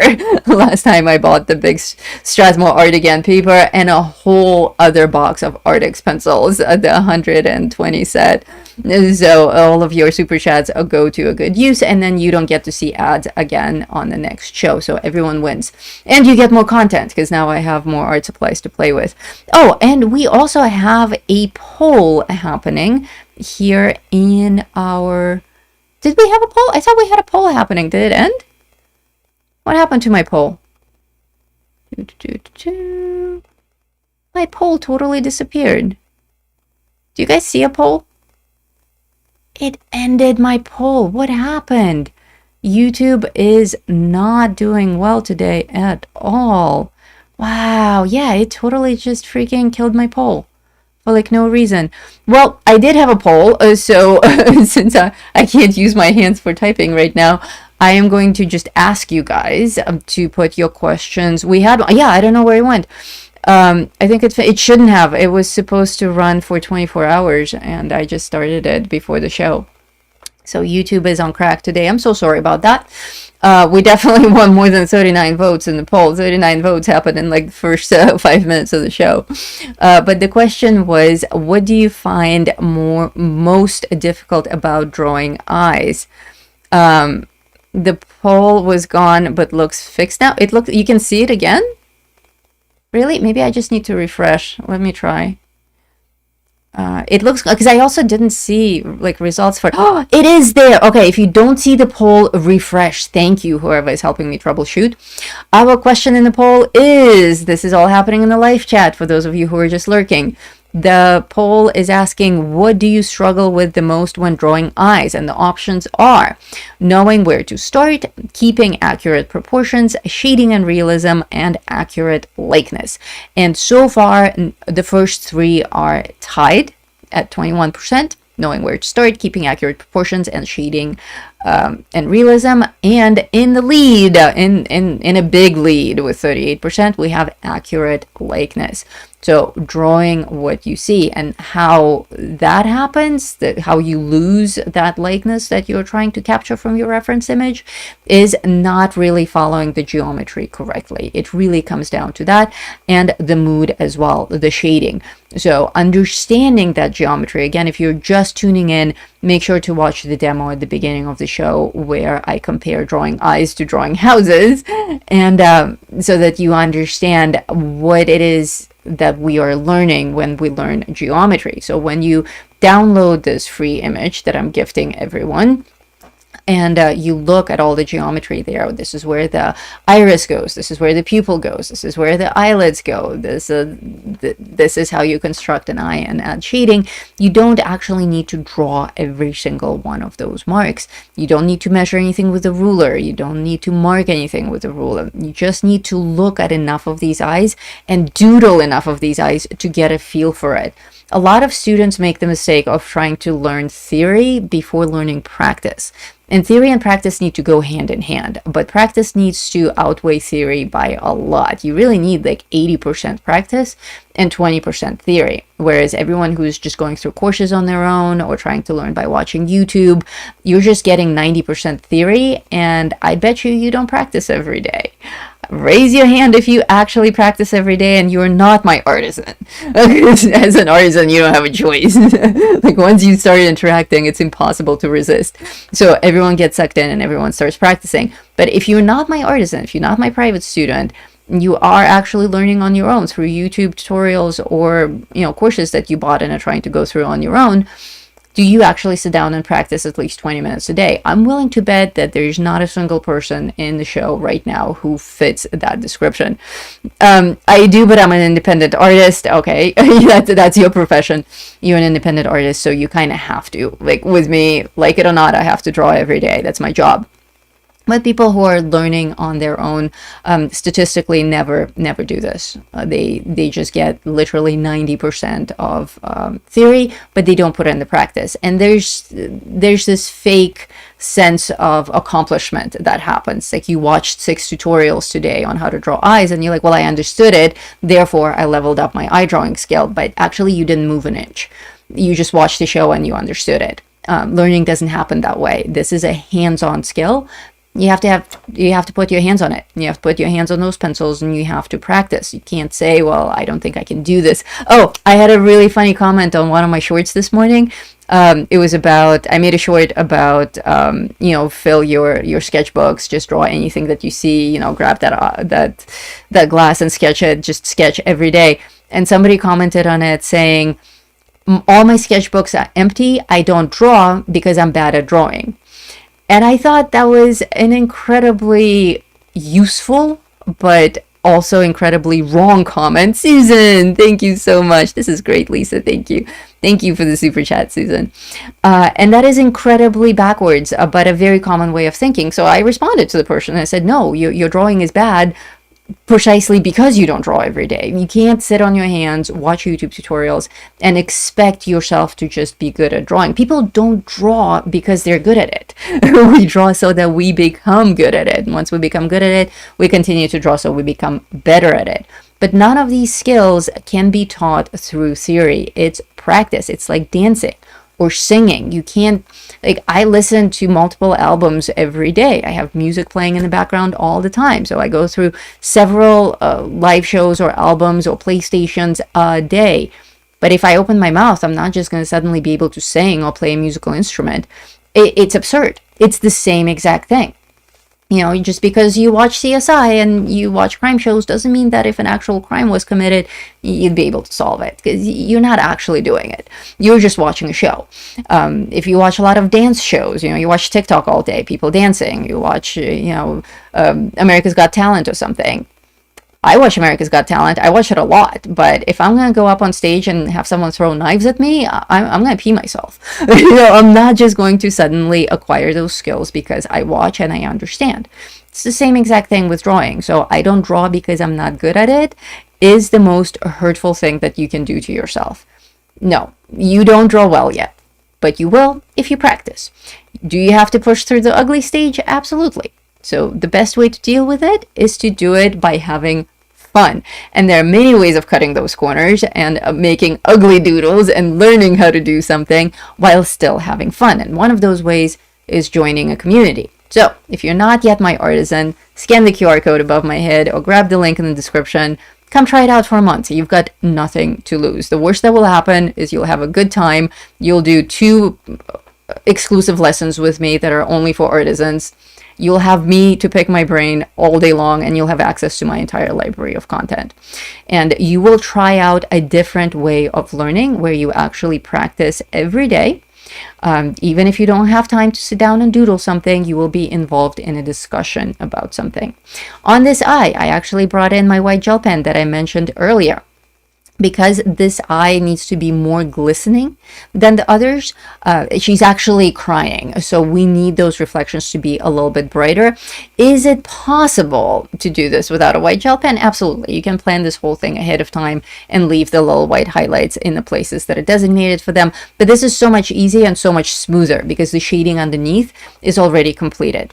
So on things that need to have an extra layer of glisten to them, like gemstones, really watery eyes, of course, glasses of water, all of these things, I like to come in with a white gel pen. And I don't think I have the link to the white gel pens in the video description either. I need to update that, but it's the same white gel pens that I've been using for the past year, so any one of my previous videos will have that.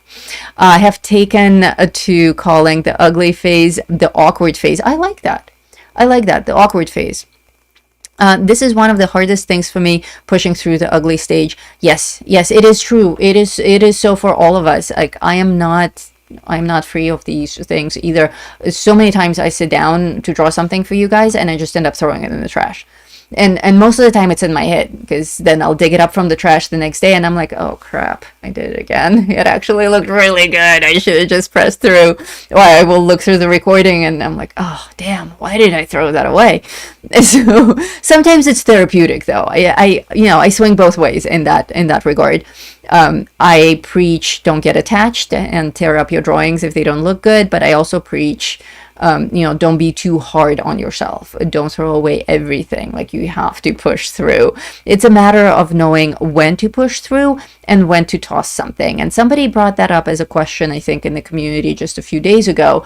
How do you know when, yes, it was one of my artisans in the community. She asked, how do you know when it's okay to throw something away? The philosopher, our pensive eye. How do you know when it's okay to throw something away? Or on the opposite side of the spectrum, how do you know when you just can't be trusted? You're your own worst critics and you need to push through. And it's a complicated subject, but it is a matter of balance and a matter of your final outcome.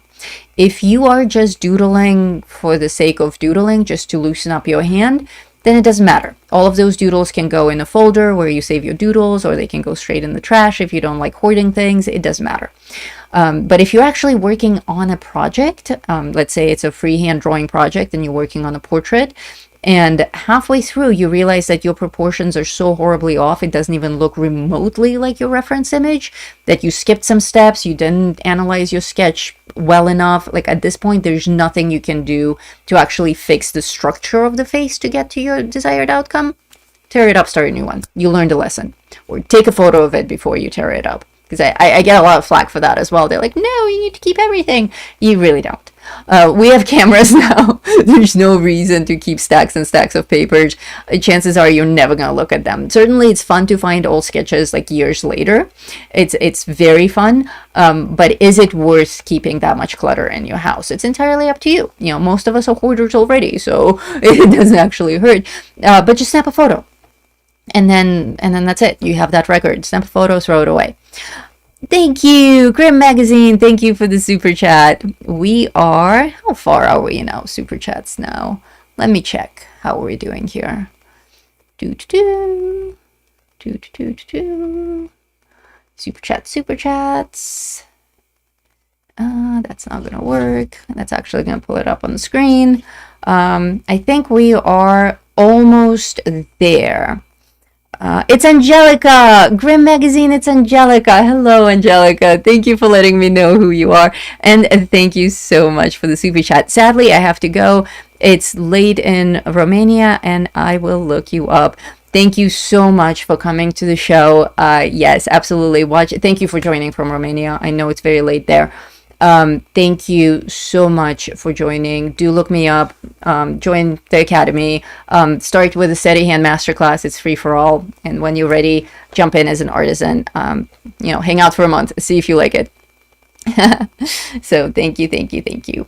And let's check on what was I talking about before all of that happened? I was talking about deciding when to this is where we've passed the midpoint of the stream, so two things are happening. My brain is turning into mush and my voice is starting to go. So slurp some water, flush the brain, back to the show. So yeah, if something is so horribly off that you're not even following your own vision and you know that there's nothing you can do to that piece to actually correct it, then I would say, yeah, throw it away. But if you're working on a portrait or a coloring page and it's just like not looking quite as the finished piece yet, and you're not really sure if things are going to fall together yet, and maybe you're following a tutorial and it doesn't look exactly like the instructor's stuff on the screen, I would say push through. I would say, especially with learning material, if you're following a tutorial, even if you're off, push through and take notes. Push through all the way to the end and take notes during the moments. They can be verbal notes. We all have our iPhones.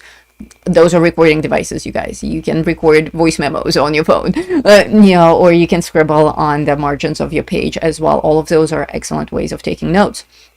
Take notes. Like, what is it that's making you uncomfortable right now? Do you not like the way your pencils are layering? Do you not like the way your shading is not looking as smooth as the instructors? Because maybe if you're just not that good, that proficient at shading yet, you shouldn't stop, because you're not going to magically become a professional shader the next time around. You're just not there yet in your skill set. How do we improve our skill sets? We practice more. So it's important to push through and understand that maybe this isn't going to be a masterpiece. Maybe it's not going to be frame worthy. Maybe I will tear it up once it's done and throw it away. But every practice is good practice, and you will learn something through the process. So that's like my vague general rule on how to know when to toss something and when to keep something. So here on The Philosopher, those of you who are just tuning in, we're doing eyes with personalities, and I've given every personality a persona as well with a name. So right now we have a philosopher, and this is kind of a pensive, kind of a resigned even look. You think about someone who is a scholar, someone wise and very reserved, someone who is, the mastermind in a story or whatnot, or maybe someone who just can see things, maybe even, in the supernatural realm, someone who can see in the afterlife, or, the gift of vision in more than one sense. So clearly we have this very calm look. This is no longer a sad eye like our crybaby up there, our bleeding heart. This is no longer sad. This is no longer scared like the Scream Girl. It's definitely not shady, even though the eye is partially obstructed by that upper lid. And it's not sly and sexy in any way. It's just an attractive, calm, very wise and pensive eye. Like, how do we get all of this personality out of just a simple 10-minute sketch? Like, most of these eyes took me between 10 and 20 minutes. The witch and the temptress and the crying eye, I think, took the longest. But like the squinty eye was less than 10 minutes in real time. The scared eye and the scaredy cat and the skeptic both took about 10 to 12 minutes. So these are really, really quick doodles. But with this quickness, we are able to give so much information. And that is the whole point of art. Remember, we talked about this Actually, I don't remember who I spoke to about this. So I do so many shows now. This might have been during my private show with the Artisans. Oh, speaking of private shows with Artisans, I don't know if you guys caught that or not, or if I ever got back to that topic, or I went off on a tangent again, because that doesn't happen. We're having an Artisan only event on the 16th that will never be publicized. It's not like Artisans get it first and then YouTube gets it. This is going to be our private Artisan only event, very cozy. Only between us, the Easy to Draw Art Academy members. And it's going to be a 2-hour show on everything that glitters. And I will demo 3 things. I will demo 3 subjects in 2 styles. I will do a full color fireworks effect with characters, with backlit characters. And separately, I will do a black and white study of a shiny metallic surface and a gemstone. Our theme for July is everything that glitters. So a lot of my shorts and pictures and small demos and our big private demo are going to be on things that glitter and glow. And then August is going to be portraits. So if you are into freehand drawing and you're specifically into portraits, then August is a great month to join, because it's going to be all portraits all the time. And I'm actually planning something very special with one of my artisans who gave me an incredible inspiration for a portrait idea that I'm actually going to put together in the next few weeks.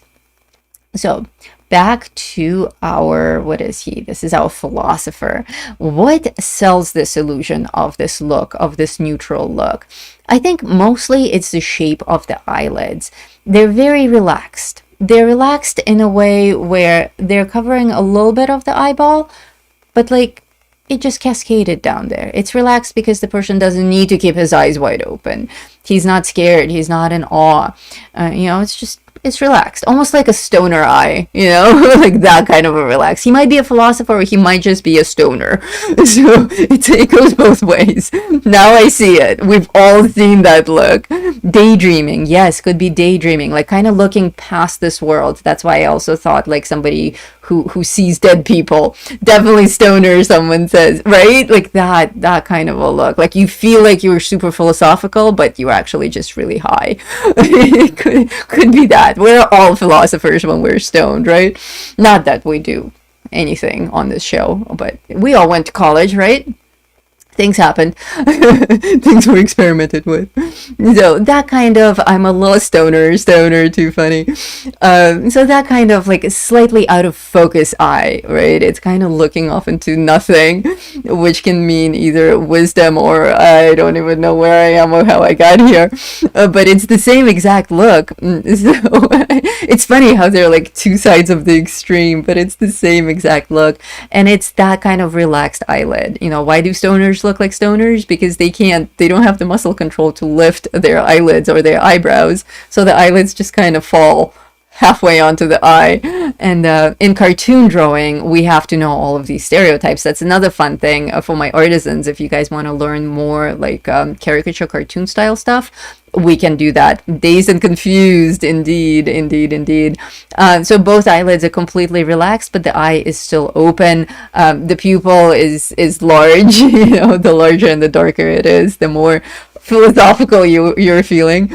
And the eyebrow as well is also really relaxed. And the eye is also kind of looking a little bit down, and not, even with one eye, we can tell that it's not focused, which is quite funny. Usually you need 2 eyes to see if the eyes are focused on something. But this one is so expressive, you can tell right away that this person is not entirely with us. So that is indeed quite cool. All of the amazing things that we can do with expressions with so little information. So do give it a shot. And maybe some red highlights. Very nice, Geezer dude. Yes, you can come in with some little red spider lines, and then you'll know if it's a philosopher or a stoner. It could be like a Harry Potter episode, the Philosopher's Stoner, instead of the Philosopher's Stone. And on this one, I actually brought in a little bit of yellow ochre just to keep my colors a slightly different one from another. Make a note that every time that we bring in a different color on these sketches, we have to apply it everywhere. So I started by adding it to the iris, and that looked really cool, but I have to add it to the skin tone as well because these are single color sketches. Now, just because they're called single color doesn't mean that they're single pencil. They're single color. This one is brown. So, well, technically yellow. For all of my Pencils Pro students, you guys all know from color theory that a brown is just a shade of yellow. So technically this is a yellow drawing. Just the shades are so strong that they are very dark brown, but bringing in yellow ochre makes sense because it's on that yellow spectrum. If you're interested in colors, how to use color pencils like a pro is basically a color theory course that also bumps you up to be a better colorist. And then advanced realism with colored pencils is the course that goes after that, but it's in the making right now. In fact, after the show, if I still have some voice left, I'm going to do more voice recordings for that. Probably I'll take an hour break, maybe drink more water, and then back to recording. But my artisans already have access to that course as I'm uploading it chapter by chapter. Need a little bit more water. So which one has been your favorite so far, you guys? We still have 3, 6, 7. We still have 2 more to go. Let me know which one has been your favorite. It's an eye of an artist contemplating how to sketch what it's looking at. Very good. Yeah, I like that a lot. I've experienced that look, the look of contemplation. Yes. And that's something that I want you to practice as well when you find reference photography. Build a story. Always build a story. Another, I get off on tangents when I do live streams, which is another reason to join as an artisan, because when I teach, when I actually teach, I don't get distracted with saying hello to people or asking for super chats or anything like that, or telling you how to join the academy because you're already in the academy. I just streamline teach like I do in my pre-recorded lessons. So the lessons that we'll be doing on glow effects, on the fireworks and the shimmery objects, will be taught that way. So it's a reason to join and get a professional life lessons that nobody else will ever get to see. But I get that pensive look quite a bit when I set up to draw.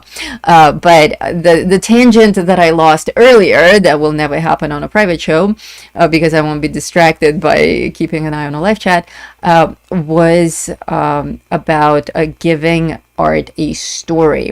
For the longest time, I was telling someone this the other day, for the longest time, humans couldn't define what art is. For centuries, we couldn't define it. And a lot of times we just kept coming back to, well, it has to be beautiful. And that's not actually true. There's a lot of art that a lot of people find really ugly or really offensive, yet we still agree that it's art. Like, somebody can even say, I don't like so-and-so's art. Well, if you don't like it, then by definition, it's not art, except you recognize that it's art because you just said so. So, like, there are artists whose art I don't like, but I recognize that they are artists. And they're successful artists, and actually their art is quite amazing. It's just not up my alley. I don't like the colors, I don't like the composition or whatever, because we all have our own personal preferences. So after centuries of torment, we finally came up with something that we all agree on universally, and that is art has to elicit an emotional response. There are many other subfields that art has to hit, but it has to elicit an emotional response. If it's beautifully drawn and it took skill and time and whatever to create, and it achieves its desired purpose, but nobody feels anything when they look at it, it's not art. So keep that in mind as you draw. Art is more about emotion than technique. These eyes, they're not hyper-realistic by any standard. They're realistic. They're a little bit cartoony, a little bit too expressive. Fantasy realism, I call my style. But they're not hyper-realism. No one's going to look at it and think it's a photograph. Yet you all find these eyes very attractive, very appealing. Everyone who looks at this says, I wish I could draw like that. So what is it? It's the feeling. It's the emotion that I put into my characters. It's my own emotion and love and care that I pour into my project. Some people say it's like hippie frou-frou free stuff, but it's not. Like, you lock your emotions into the piece that you're working on. If I'm upset or frustrated or sick or tired or angry when I draw, that comes out. And the audience feels it. They don't know it. They can't put their finger on it, but that art does not resonate. Or it resonates, but in that angsty, angry way.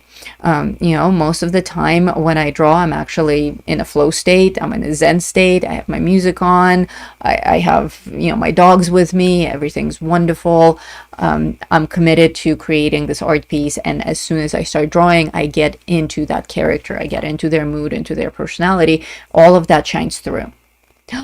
The monster. This guy, I was thinking more like Jekyll and Hyde type of character. So speaking how perfectly timed, speaking of angry faces, let's do one that's really angry, and that's easy. From the comic drawing point of view, all we have to do is drop that eyebrow. The needed eyebrows make you angry, but how do we actually draw that? Well, as always, we start with a super light, round sketch of our eyeball. And whoever asked about the proportions of iris to eyeball, there it is again. We have it in the beginning of the show.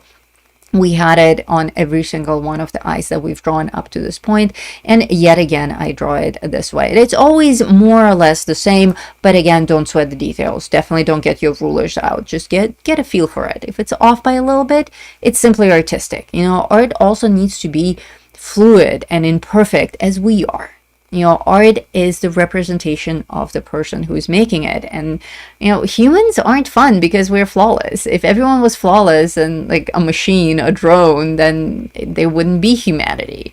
We love people. We love ourselves and each other and our family. And we love literature and theater, because all those characters are imperfect. The best drama is the one with the most tragic heroes. So imperfection is actually quite desired in art. If it's so flawless that you can't tell the difference between your art and a photograph, I guarantee you it's going to be completely lost on your audience, because I've lived through that. I took my art all the way to hyperrealism and no one cared. I kid you not. Like, I've posted entire time lapses of my hyper-realistic drawings. I've posted tutorials of my hyper-realistic drawings. I've taken all of that stuff down, because as soon as I spend like 60 hours on a piece and make it hyper-realistic and share it with the world, it gets like 3 views. Like, people don't care. I share it on Facebook, I share it on Instagram, and everyone's like, yeah, whatever, nice. And if someone actually figures out that it's a drawing and not a photo, the only comment that I get is, what's the point? So it's a little bit heartbreaking, because it takes a lot of skill, a lot of patience, a lot of work to get to the point where you can produce hyperrealism, but people don't respond well to it. Like, there's the moment of, I'm impressed, and then it's gone. Like, nobody actually wants a hyper-realistic piece on their wall. Like, go to people's houses, visit your friends. Next time you go to your in-laws' house, look at the stuff that's on their walls. It's not going to be hyper-realism. It's going to be like really crappy touristy stuff that they gathered in their travels that doesn't even look good. Or, something that they got at a craft fair or something. Like, if my dog doesn't like you, you can't enter this house, and like a really crappy picture of a dog, and everyone thinks it's super adorable, and that's the art on their wall. Well, why is that cute? Because they would rather put that up on their wall than my super hyper realistic portrait. Because nobody cares about technique. People care about emotion. That super shitty dog drawing with that really super stereotypical phrase gets people smiling. And that's an emotion. That's art. Even if it's mass produced and bought at a craft fair, it doesn't matter. That's art, and my hyper realistic portrait isn't. So don't overthink it. Don't overthink these sketches. Do the best that you can with the skills that you have so far. Your skills will improve, and you can decide yourself which way you want to go. Do you want to go more towards realism? Do you want to go more towards fantasy? Are you so interested in expressions that now you want to learn like a cartoony style? I see people are all saying, the witch was your favorite? Really? I'm glad I started the show with her. I was contemplating if I should rearrange them, because I ran the show in the order that I actually drew the eyes. But when I was editing this recording, because I go and draw, I record, then I take out all the parts where I sharpen my pencil or take a drink of water or the dog's bark or whatever, and cut it down to a nice, smooth, single recording. But I have the power to rearrange things so that I can narrate them in the live show as I'm doing right now. And I was contemplating doing them in order from easiest to more involved. And then I realized that it would probably actually be more interesting for you guys to watch them in a totally random order, the way that I actually drew them, to watch them come on the page. So let me know if that was a good decision or not, or if I should do it differently next time. Most people love The Witch, toss up between Witch and Bleeding Heart. I thought it was the Jeepah Creeper dude at first. Could be. I don't even know if my witch is male or female. It can be either. Some of these are clearly male and female, but others are very difficult to tell. My favorite of your eyes is the Philosopher of the ones I had tried to follow along with. I think I like the Crying Eye the best. The best portrait drawing, Sergeant Far from being Sergeant Far from being hyper realistic. Okay. So yeah, we definitely don't want to go for hyper realism on this. Match mood first. If you can capture mood, if you can, like, I wasn't joking about that crappy dog drawing on somebody's wall. Like, the art that produces the most emotion in people, it tends to be kind of naive and simple, and not a lot of skill went into creating it. Like, a lot of times we overthink what we believe we have to deliver for the audience to be impressed. And take it from me, they are not impressed by hyperrealism. I have wasted years of my life on it. it's not worth it. Like, too much goes into it for too little reward. People don't care. If they're on the journey to learn, they are intimidated and they just give up on their studies. If they are not artistic at all and they just want to appreciate art, it's lost on them for all the reasons that we already discussed. So it's just like, it's certainly fun, and it's a good measuring stick of how far you got in your skill. Don't aim high. Get to hyperrealism and then apply it to something else. Apply it to creating really fantastical compositions. And when you draw a dragon with the body of a woman, who's also reclining in the clouds in her rainbow castle, and you do that hyper-realistically, then people will be impressed. But just everyday photography in hyper-realism, I wouldn't encourage that for anything other than technical study. So that's my 2 cents on that. That's encouraging to hear. Do what you can. Oh yeah, absolutely.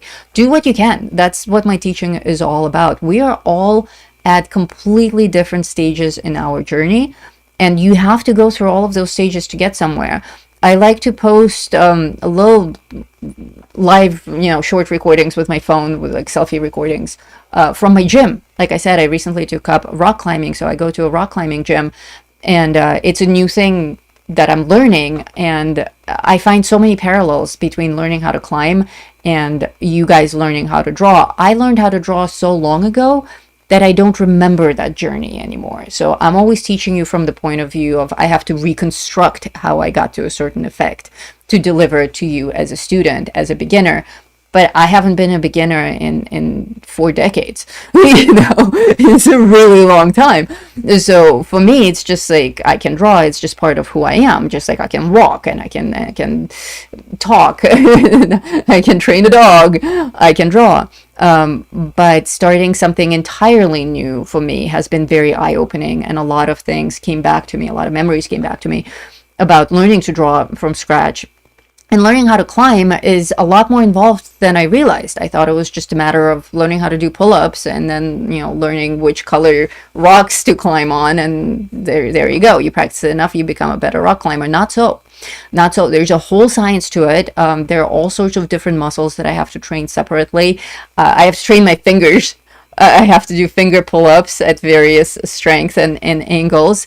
I have to train this muscle in my arm so that I don't pull my tendons.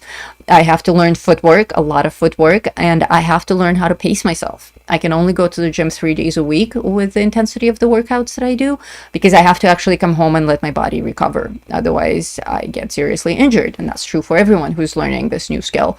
But every single time, like, we have these paths, so, you have like the purple rock path on your wall.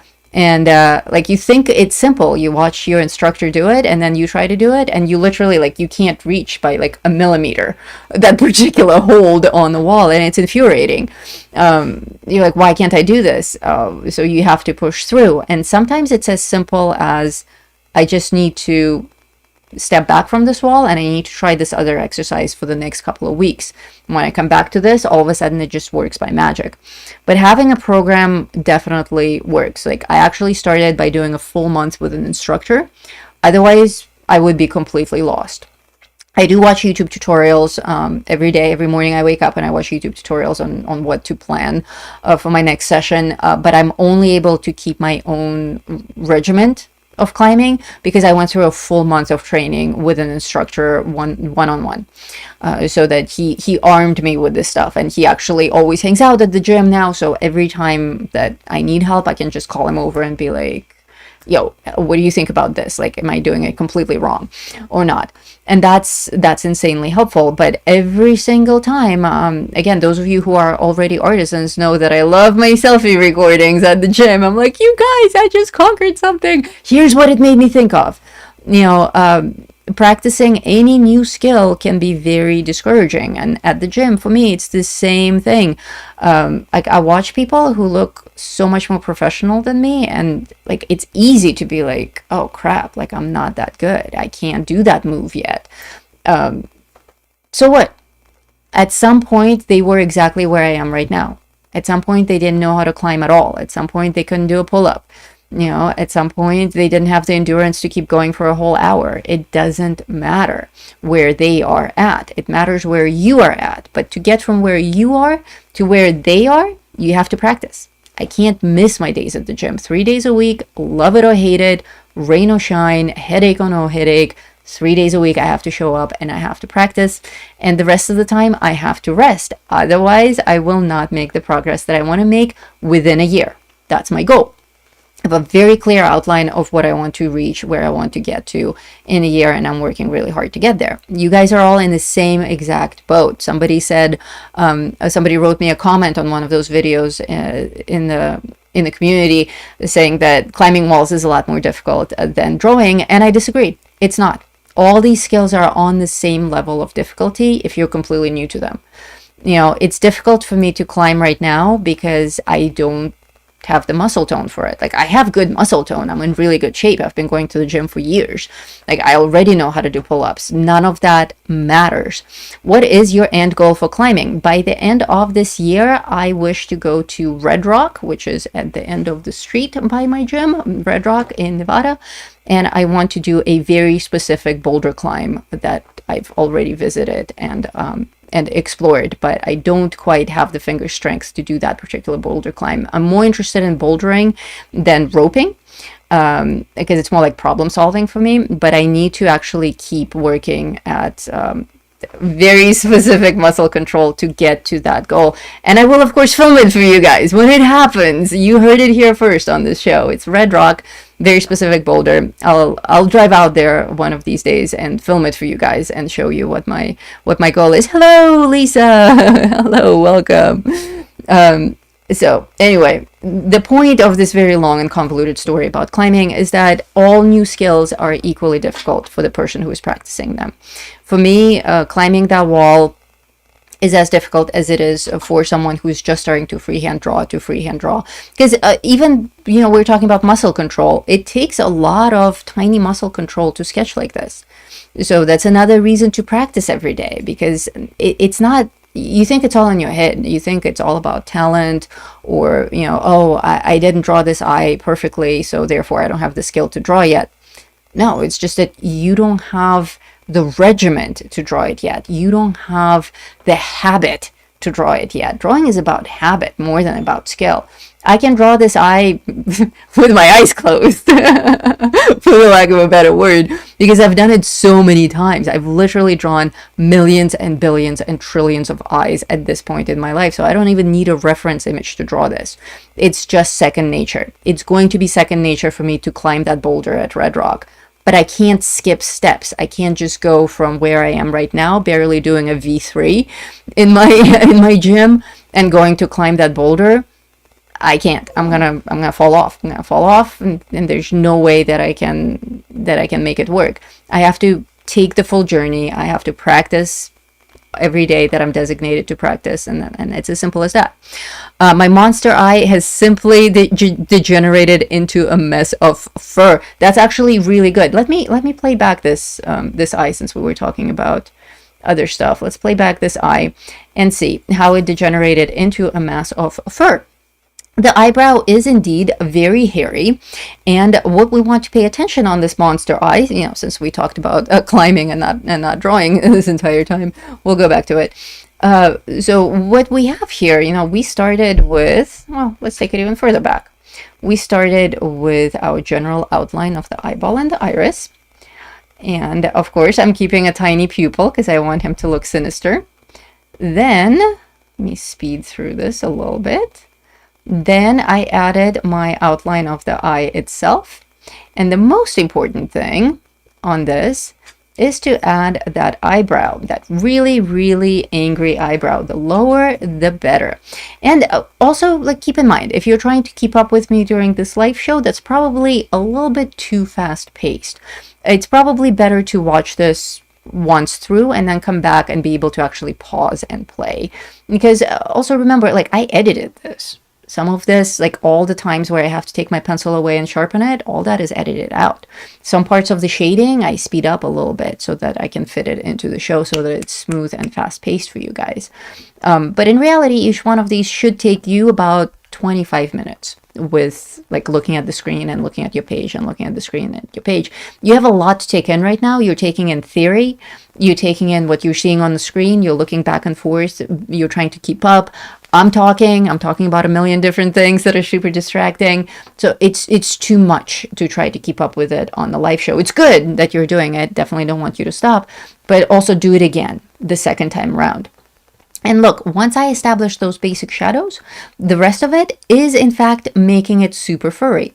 Look how little definition we have at this stage. In fact, the only thing that we see in this angry eye is a little bit of that white of the eye and the half shielded iris looking from under that dark shadow. If all you get on this page is the half moon of the white of his eye and the rest is in shadow, you've succeeded. So don't worry about it. In fact, it's exactly what we want. We want more shading and less definition. If everything's in the right place and you have just that right crescent moon of the white of his eye, that's all you need. Don't worry about outlines or anything like that. Now, where were we? I think we were on to our last one, which is the Zen Master. There we go. I think this is where we left off. Amazing show. However, I do have to go. Thank you for letting me be here and showing us your work and technique. I hope you all have a good time. Good night from the UK. Wolfray, thank you so much for joining us. Thank you for joining from the UK. I know it's getting really late already. I really appreciate it. This is our last eye, so thank you for sticking with us through most of the show. I hope you watch the rerun for following along and also for seeing the Zen Master come to life. But thank you guys. I really appreciate when people join from overseas with a horrific time difference. It means a lot to me. Thank you so much, you guys. So on the Zen Master was my Japanese character, and he was a dude, and a young male. And with him, I wanted something very similar to the philosopher, but less absent-minded. You know, we even thanks, bye. You're welcome. And even, you know, with the philosopher, we were joking that he's not really the philosopher, he's the stoner.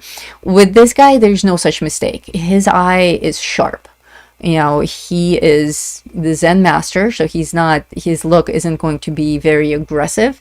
It's not going to be very determined, but it is sharp and focused. Like, he is at peace. He is Zen. And that's what I wanted to capture here. And I also wanted to demonstrate an eye. You know, we talked about different nationalities, different skin tones. I wanted to try to do a little bit more, you know, diversity in this demo to show how even with a little information like a single eye, you can tell that this is a person of Asian descent because of the cut of the eye, because of the way that the top eyelid falls over the eye is just very telling. Is it guaranteed that this is an Asian person? No, it's not. Could just be somebody with a very smooth upper eyelid, but it's enough to give the brain some food for thought. It's like, oh, probably this is like a Japanese character. So our brain reads this information. Even with minimal information, you can get all of that just from our shading and from placement of our shading. On this one, I want you to notice how little definition we have on that upper eyelid. It's basically just a flat sheet with a kind of a little bit of a wrinkle right over the eye. And also notice that I'm not afraid to point the eyelashes down. A lot of times our eyelashes are overworked by that classic, eyelash look that everyone goes for. But a lot of times, depending on the angle that the eye is looking at, that we're looking at the eye from, the lashes will often point down. And that's something that you should be comfortable with drawing as well. And the other thing that I want you to notice on this particular character, our Zen master, is that the eye itself is actually going to be in more shadow than the skin around it. And that is because it's a very well lit eye.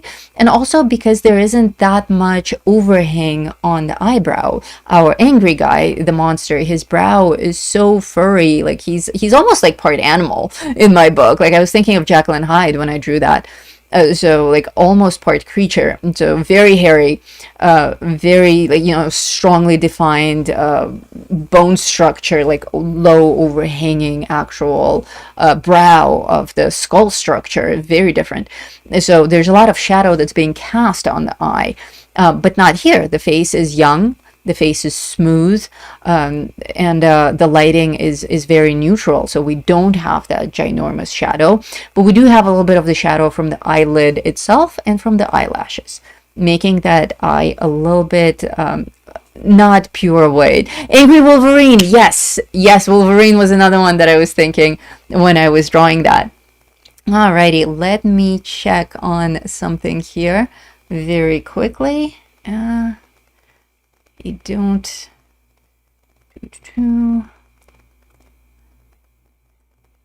Okay, our show has come to an end.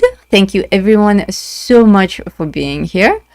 Let's put our poll to an end. We had 46 votes finally, and in the lead we have accurate likeness.